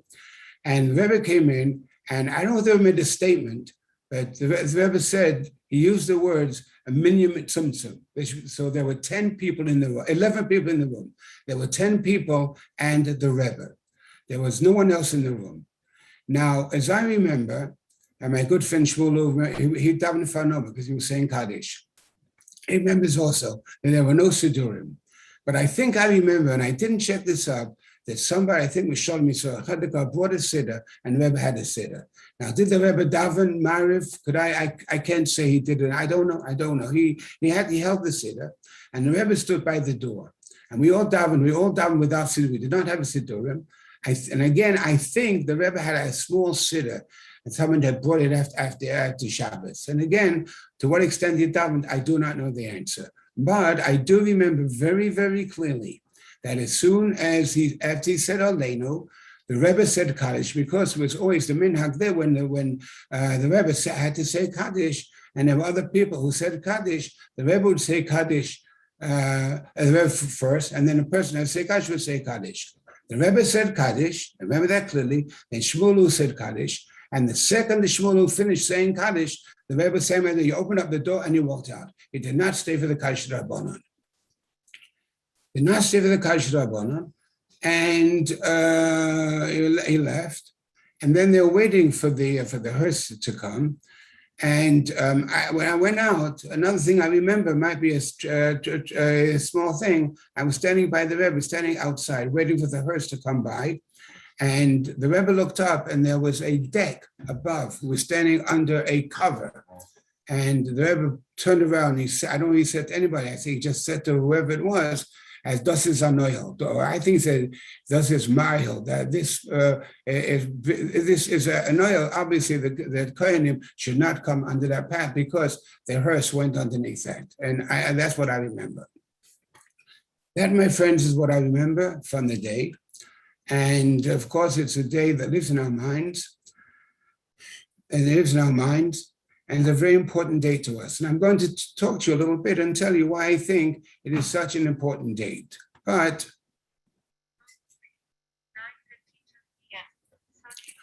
before I get to that, I want to go back to the story that I told you at the very beginning.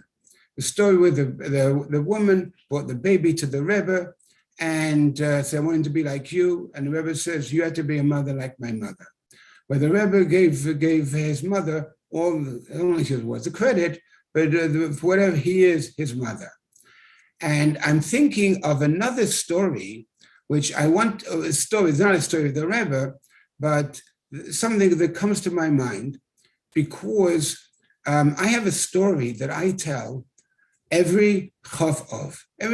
This is what I'm going to tell you. I tell the story every Chof. And Chof, of course, as we know, is the Yahrtzeit of the Rebbe's father, the great tzaddik, Leivik, etc. And there was one year, the Rebbe used to Farbrengen on Chof, and one particular year, Chof was on a Sunday. Chof was on a Sunday. And I went from Minnesota to New York. There would be a Farbrengen at night. I went for the Farbrengen. And I came into JFK and I rented a car and I was driving to Crown Heights. It was Sunday. And there was a radio program given by my uncle, my wife's uncle, Rabbi J.J. Hecht, well known. I don't have to tell you more, his name was J.J., Yaakov Yehuda, Olav Shalem. And he had a program every Sunday morning, and he spoke on WVD, and I listened to his program. So as I was driving, he said that today is 20th day of Vov, it's the Yahrtzeit of the Rebbe's father, and I, by himself, I'm going to be the Farbrengen, and I'm going to translate between each of the sichos, which he did. Between each of the sichos, he gave a synopsis of what the Rebbe had spoken. And then he said, obviously, I didn't know the Rebbe's father. I didn't know the Rebbe's father. How would you know the Rebbe's father? But I want to tell you a story. And this is what he said. I'm saying what he said. I want to tell you a story about my father. His father, he was Yaakov Yehuda, ben Rabbi Yeshua.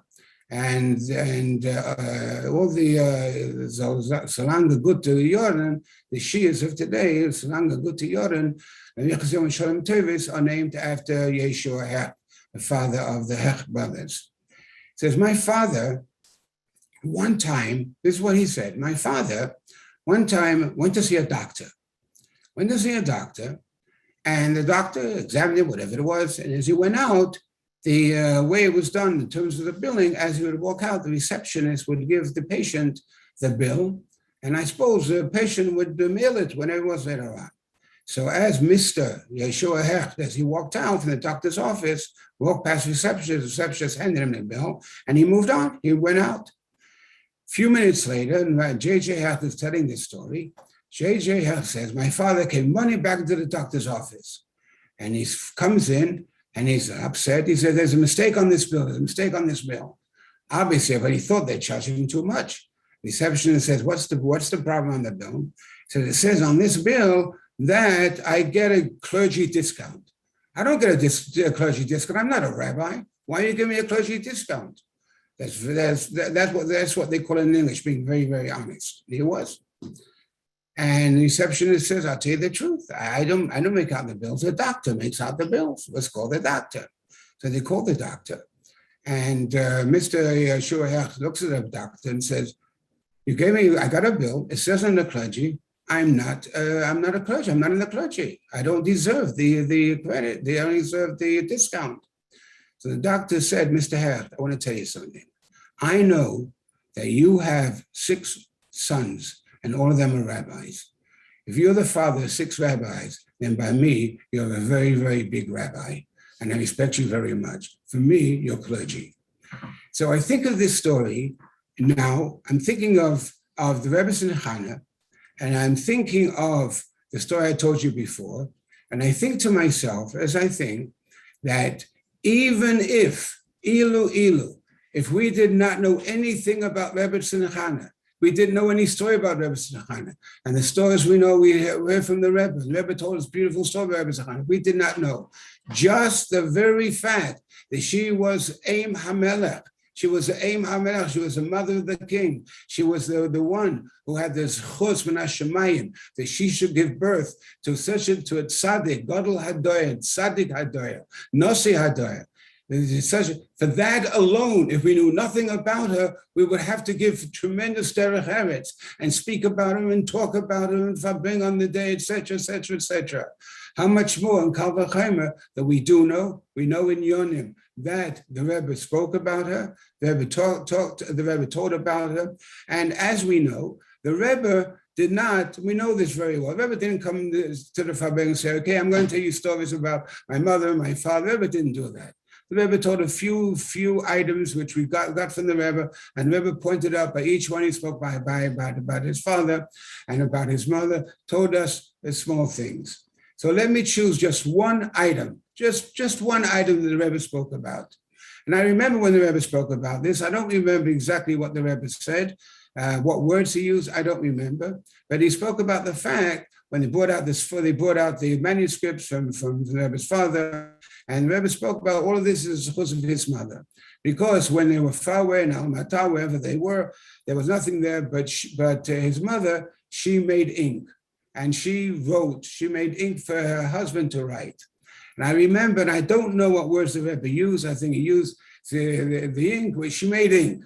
The Rebbe says, I don't know what word he used, Yiddish balabosta. I remember the Rebbe was smiling when he was telling this at Farbrengen. That was her ink. That was Maisi Yodel. That's what she did. You could imagine what kind of ink it was. I mean, obviously, far, far from any ink that you could buy in the store. But she did it. She was able. She gave her husband to write, and he wrote one word here, one word there, and whatever it is. We have spoken from that. And the Rebbe spoken that many, many times. So I'm thinking to myself, if someone would come to me and say, Usher Zeilingold, could you make some ink, please? I wouldn't begin from grass yet. I couldn't begin to know how to make ink from grass. And how did she know? She didn't go to school to do it. There was nobody there in Almatah who taught her how to make ink from grass. But there were 2 things, a couple of items. There's one thing, there was perseverance. She knew she had to do this. And when you know you have to do it, to her, that was became a whole life. Looking after her husband and making sure that he could write Divrei Torah. How she made, I don't know. I can't imagine how she made ink. I remember one time at a Farbrengen, the Rebbe told a story. And I remember it was Chavdala Teves, and a special 150th year of the Alter Rebbe from the Alter Rebbe. And the Rebbe at that time he made a magbis at the Farbrengen, and he told a story. He says that one time everybody should give money. And the Rebbe said that one time the Baal Shem Tov went out on Motzei Shabbos. He went with his Chavraya. They went out on Motzei Shabbos, and the Baal Shem Tov, for some reason, needed money. And so he said to his Hasidim, he wants money. He needs money. And so the Hasidim, I remember they put their hands in their pockets. And I remember the Rebbe used the words. I mean, it's a sikha which is being recorded. Mitzad Geudel, the discussions I had with the Baal Shem Tov was so great that they put their hands in their pocket Mitzvah Shabbos and took out money from nothing. I remember the Rebbe saying that. And the Rebbetsin, her making ink, must have been the same way. She had such a specialist to do it. She did it. So that's the first thing that we learn. And the second thing we learn is that we not only have to do it, we can do it, but we have to have the Rebbetsin, and we have to build the Rebbetsin to be able to do whatever it is that we have to do. Now, if you give me just 15 seconds while I could check on what I want to continue, I'd appreciate it very much.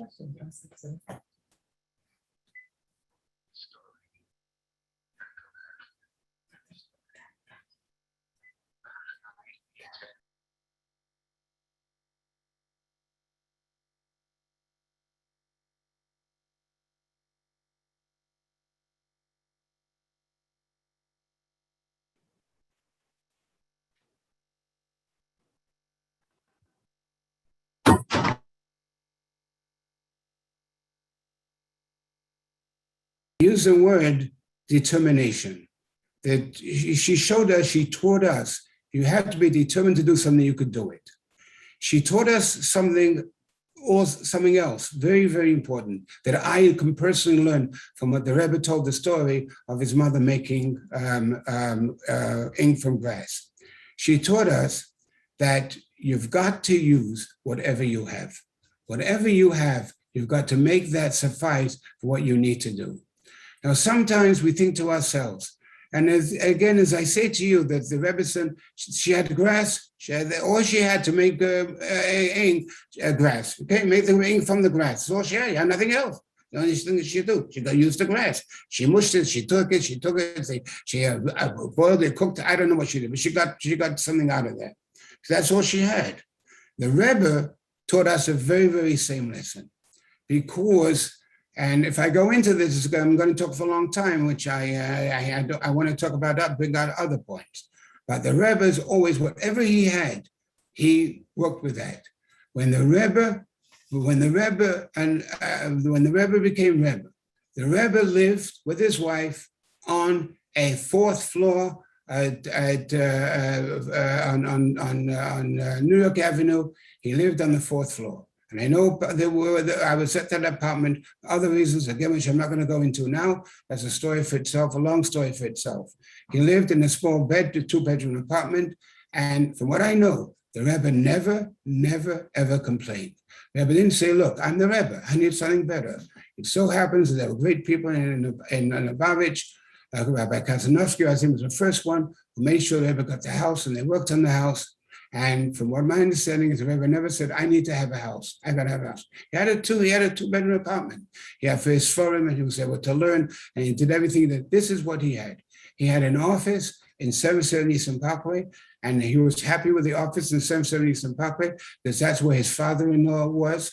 And they asked the Rebbe, so it was right near the place where we learned, the Zal, where we learned, and they asked the Rebbe that we hope we would keep the door closed the Zal, they shouldn't bother. Rebbe said, don't worry about that. The cold terror does not bother me. Had a small office, a little Merkazah. This is what they had. And Lubavitch grew and grew and grew and grew and grew. The Rebbe never asked for more. When the Rebbe, one time, he had Aleph Nissen, they bought the Rebbe a brand new Cadillac. The Rebbe says, I don't want it, I don't want it, I don't want it, I'm not looking for it. Whatever he had. And that's an important point. And we should go, and that is something that we should go into, that we should think of, and we should live with that. Now, I want to go to another point now, and that is, it was mentioned before by my good friend, Rabbi Manis Friedman, I think he was one who mentioned it, that the Rebbe went to visit his mother every day. Now, I want you to know, and I want to talk about this a little bit longer, perhaps we have time a little later on, or maybe have another opportunity, that as long as we had whatever we had from the Rebbe, when we were younger, when we were in the 770, we took it for granted. That's not a bad thing. We took it for granted. This is the way it is. We took it for granted. The Rebbe went, and Manis mentioned this before, every single day to visit his mother. Every single day to visit his mother. And that was part of our life. We went every single day to visit his mother. And I think to myself, we know the tremendous Mesivas Nefesh, the love the Rebbe showed his mother. We know about it. We've heard about it. That he walked backwards and what he did, and after the issue, lost his son, how Rebbe worked so hard that nobody should tell her about it. She shouldn't find out anything. Not chafishon begoim any tzata whatsoever. But to go every day. Now, you and I, we cannot imagine the amount of work the Rebbe had to do. I would think to myself, I mean, we call people up. They had a phone, she had a phone, you had a phone, you call up. Maybe not, but every day. And I'm thinking of this, that the Rebbe, if you want to know how a person can do everything you have to do, everything you have, you got tons and tons of work to do, tons of things to do. And how do you do it? How do you get it done? I once heard somebody say, I remember, I think it was at one of the Shluchim conference. Somebody said that we say there's an old saying that if you have a lot of things to do, you give it to the busiest person. The busiest person will be able to do it. The Rebbe was the busiest person. Now, I remember one time the Rebbe gave a talk and spoke at a Farbrengen, and you probably remember this also. It was on a Yushavat. It was after Yushavat, when the Rebbe made a Farbrengen with those going back to Eretz to Israel, and he spoke. He gave it, and the people there, they were waiting for their plane. They were waiting for the plane. They had an air-up flight, and they were at the Farbrengen, and the Rebbe kept talking and talking and talking, and people got a little concerned. Are they going to make the plane? It was very evident from the way I suppose, the way they're fidgeting, this and this. And the Rebbe saw that, and the Sikha is a well-known Sikha. And the Rebbe told in that Sikha, he was speaking about having power over your own time. And the Rebbe told a story. He saw everybody fidgeting, this and this and this and this. And he told a story that one time he was in Russia, and he saw his father-in-law, the Friedman Rebbe. He had to go to Moscow, and it was a very, very dangerous situation. And the Rebbe says he saw his father-in-law, and he was sitting there. In 15 minutes, he had to go to the Vokzal. He had to go to take the train to Moscow, I think it was, from to Moscow. And he was sitting there very, very calm. So I understand from them. I heard the Sikha a few times. He said to his father, you have to go 50 minutes. You've got to go to Moscow. It's dangerous, etc. How can you be so calm? So his father-in-law, the Friedman answered him. He learned from the Rashba. And to make a long story short, the Rashba, and I never spoke about this.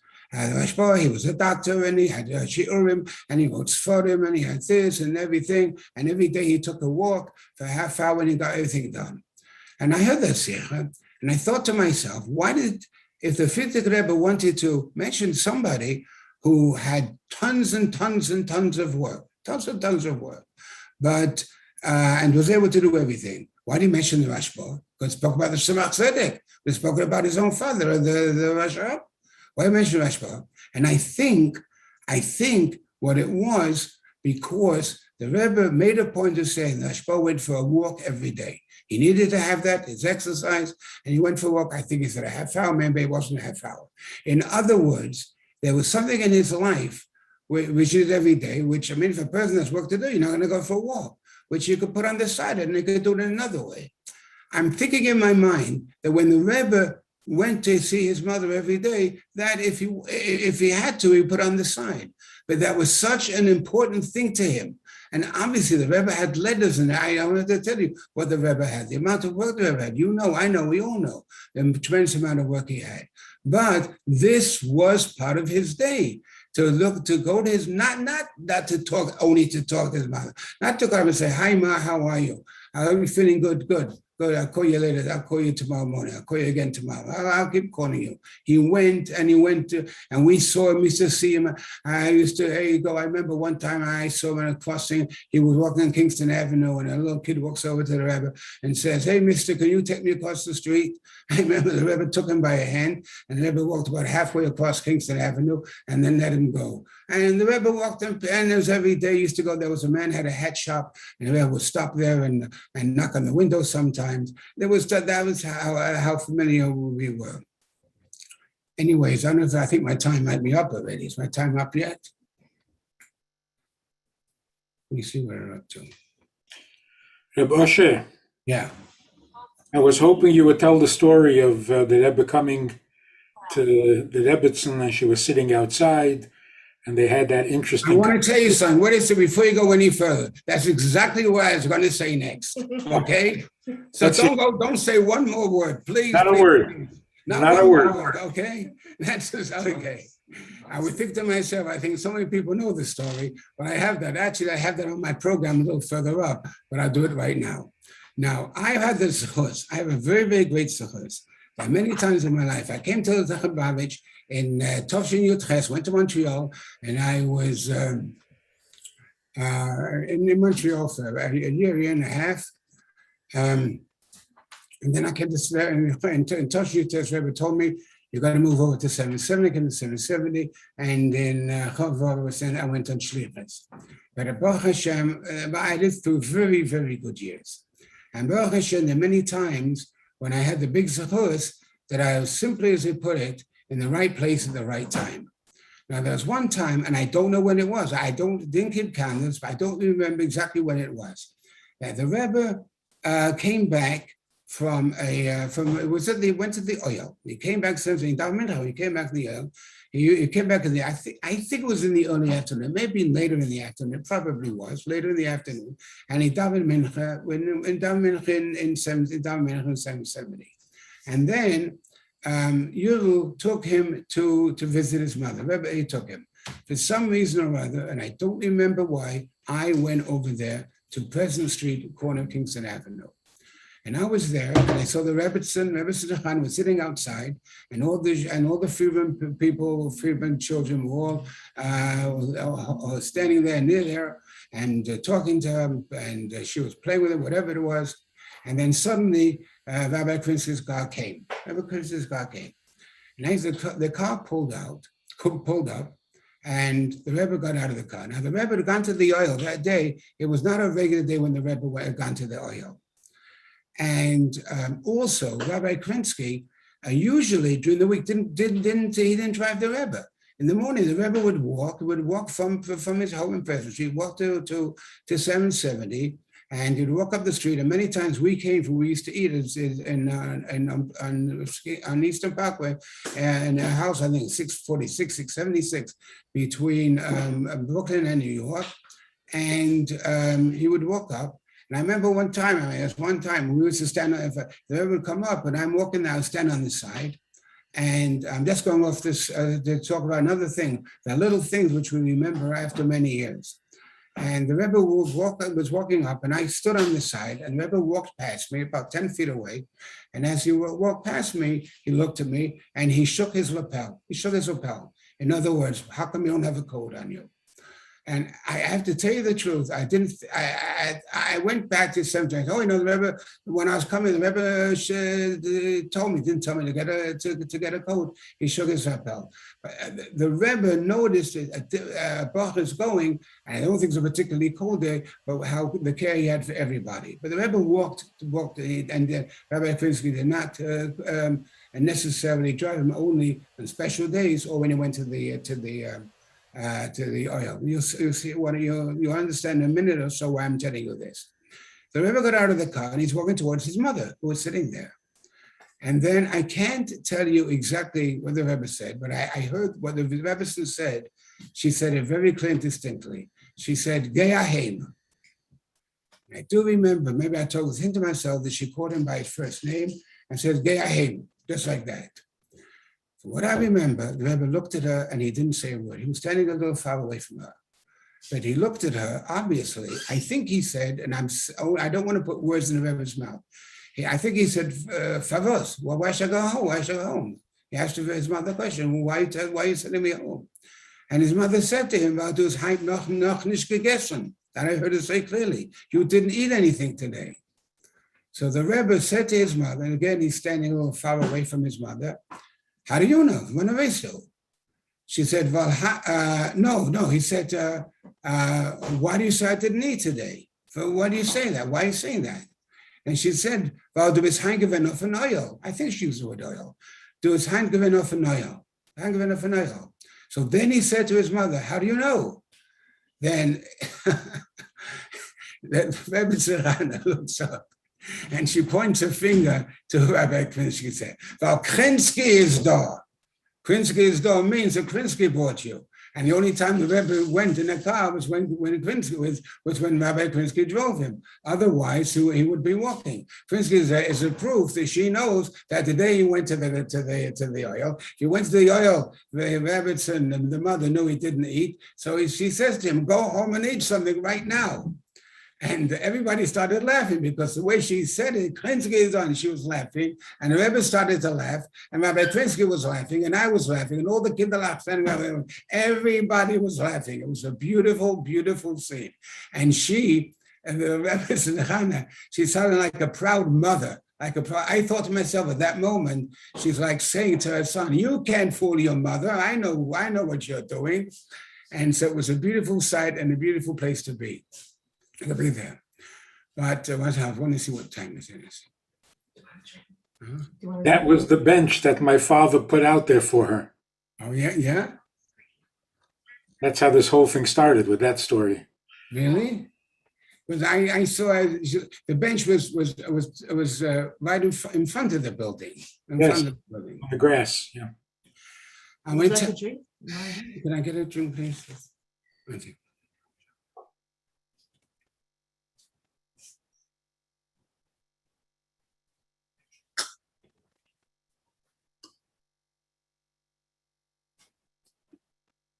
I did not meet the Rebbetsin too many times in my life, but I'll tell you two stories that did happen. You may know the story, but I think now's a good time to talk about these stories.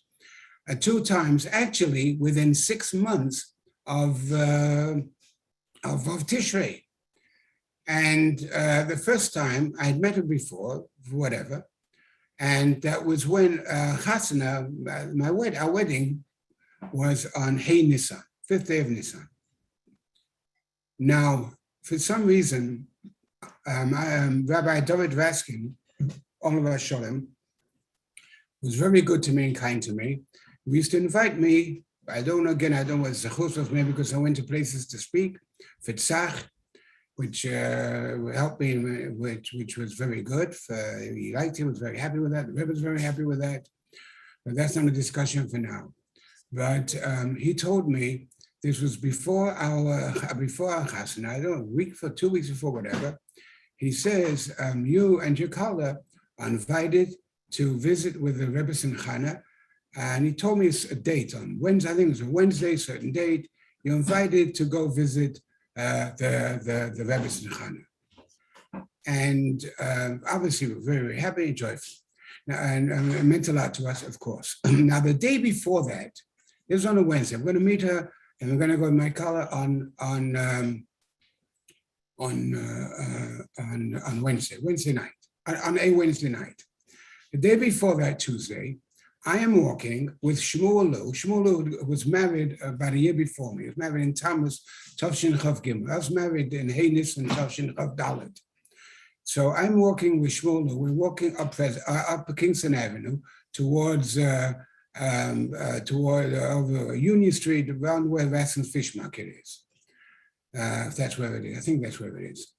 And we see coming towards us, very unique, is on the right side of the Rebbetsin. The Rebbetzin Chana is coming towards us.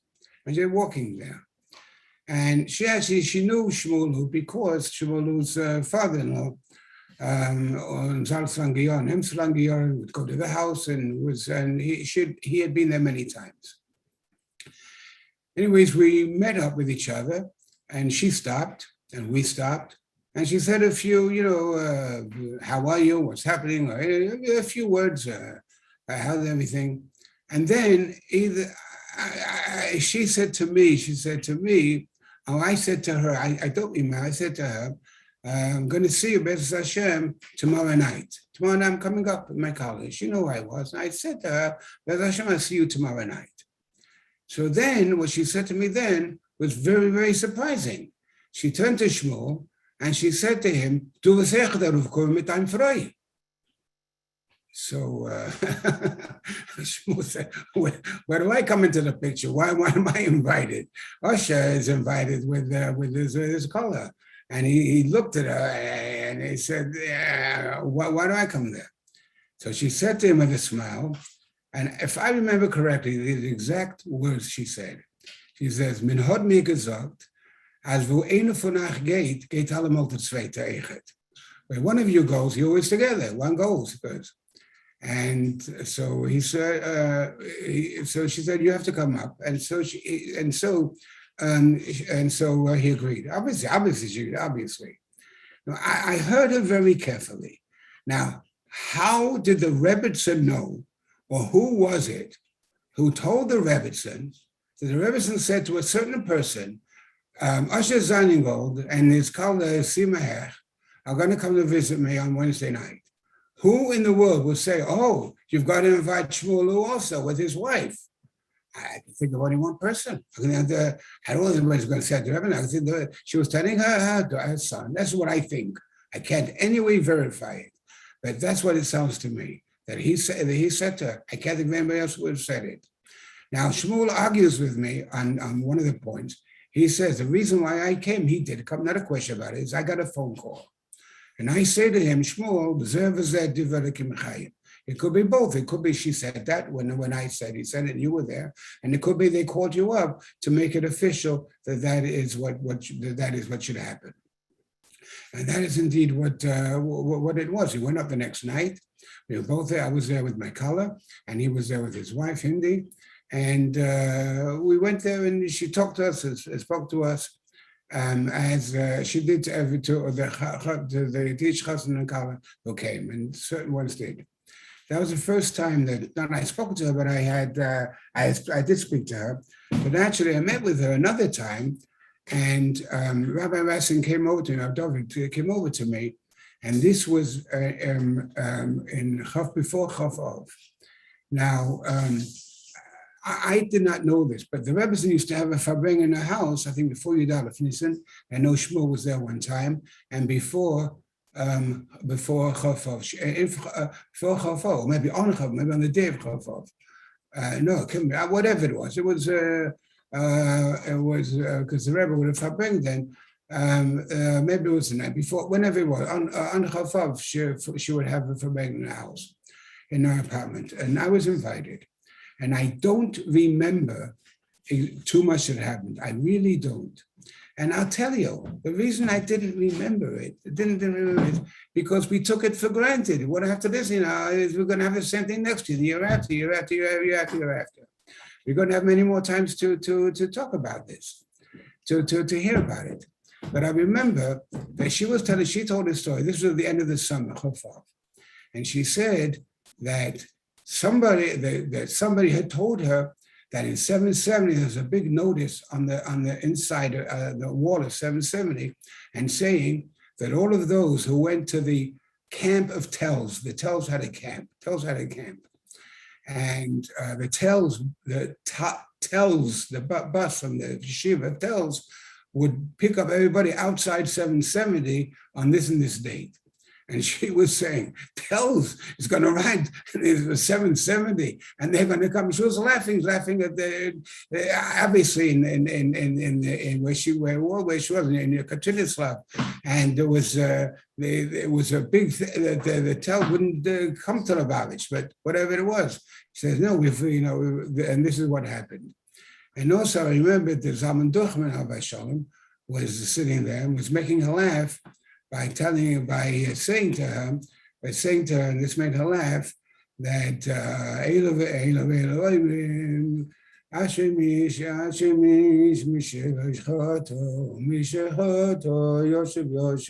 Yoshev. So Zalman Duchman is saying, they say Choto and Yoshev. He says, there was a Nishkan Lubavitch, whatever he is, he puts a dogish on Choto.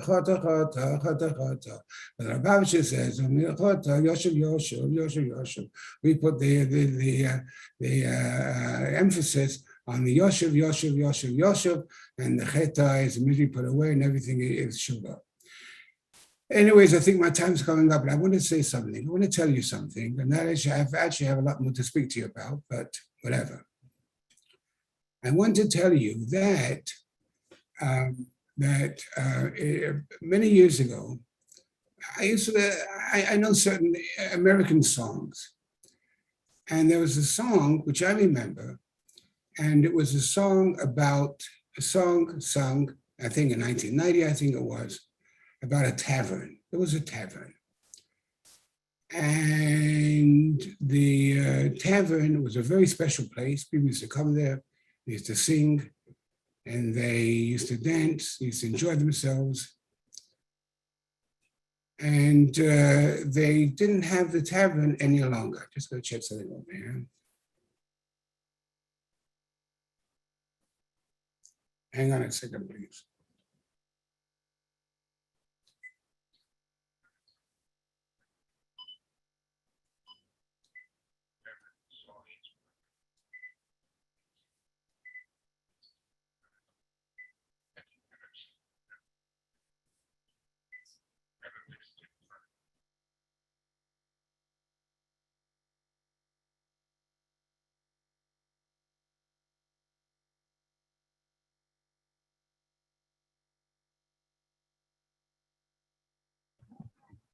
You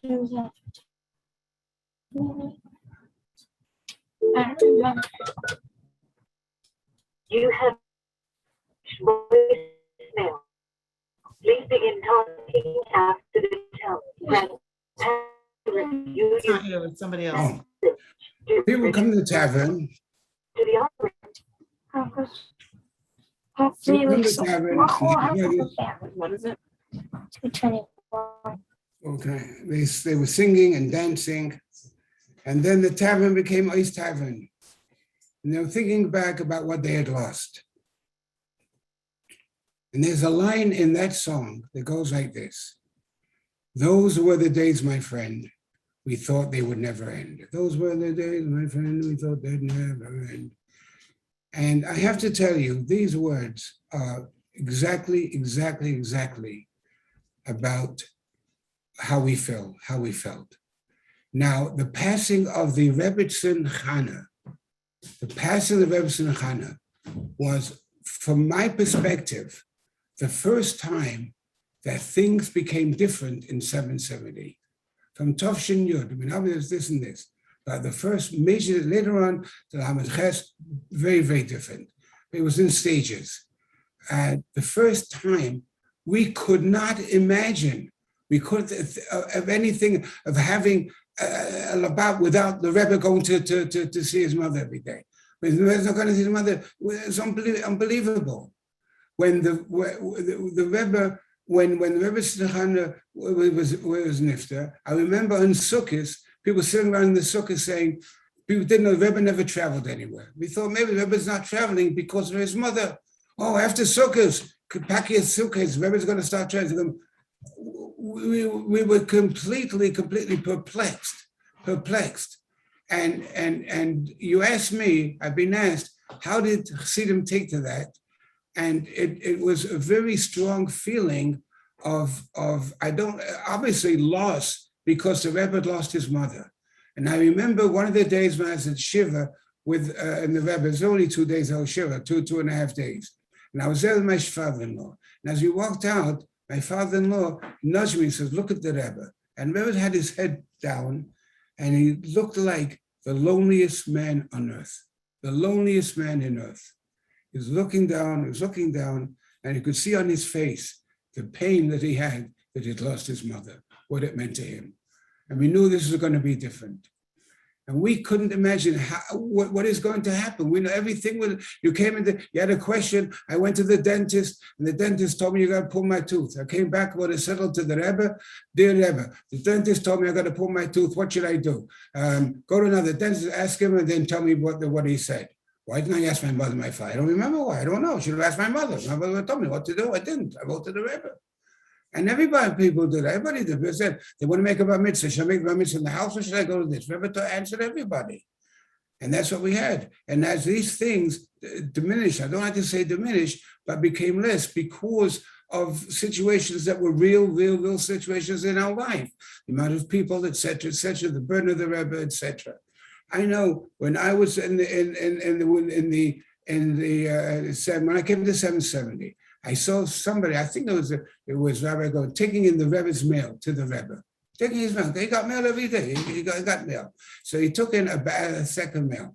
But when you take a mail and you give it to somebody, then obviously you have on top, you have the address to the Rebbetzin Rebbe, this and this. He gave it to the Rebbe, switched around. That when the Rebbe got put in front of him, he had the back side. He didn't have the front side. Why? Because the Rebbe opened every single piece of mail he opened up himself. Every single piece of mail. Every piece of mail. He asked the Rebbe, a heavy piece of mail you got to open up. Why don't you take a cutter? I don't want a cutter. Don't bring me a cutter. He showed the Rebbe a picture of the Fiddler with a cutter. My shver could do it. And then everything the Rebbe, there was a box on the table when you walked into the 770. On the right side there, you have the Merkaz room. In that Merkaz room, there's a big desk. That was Rabbi Chadakov's desk. Rabbi Chadakov moved out of there, and then I went to the back room, and he stood at that desk. On that desk, there was a tray, a double tray. And it used to be just people would put the sedlach in the corner of the desk pad. There's a desk tray, and people would put out. People could walk in day and night. Nobody asked them, "Who are you? Where did you come from? What are you writing with the Rebbe for? What are you writing?" Nobody asked the question. When I came to the Babish the first time in Tavshin Tezayin, I walked in there. I saw the Rebbe walk from his room to there. He didn't want to bother anyway to bring in his mail. He took it in himself. And then in the Torah, I think it was Rebbe read every single thing himself. He read not only his own mail, he read the mail from Tzach, he read everybody, and he checked. I checked everything. I wrote articles for a newspaper for American Jewish World. I was sent to the Rebbe. Rebbe be Magia. It was Magia. There were many things, and there came a time when that was over. When I went to Russia with my wife, went to Russia. I wrote to the Rebbe. I wrote to this was in Toshemem, Malach Base, I think it was. I wrote to the Rebbe that B'yom Sheni Habalei Teva about I'm going to Russia, and I wrote a whole big letter. When I came to 770, they were going to say to me, "Oh, you got an answer from the Rebbe." And he gave me the letter in the envelope that I had into the Rebbe, and on the envelope was written in Nebel Gorn's handwriting, Noisea Lisham B'yom Beis Habal. About, in other words, we were going to read the letter, which I don't mind at all, not a problem. But he read the letter, gave a synopsis to the Rebbe, because it was impossible. So so something passed on. But the very beginning of it, the first time, was the Rebbetzin Chana. And Baruch Hashem, we have a lot to learn from her, and we can learn from her, we will learn from her, and we should be, very Hashem, we should give, that we should all be, as Rebbe would say, with the Rebbe, in Mamish.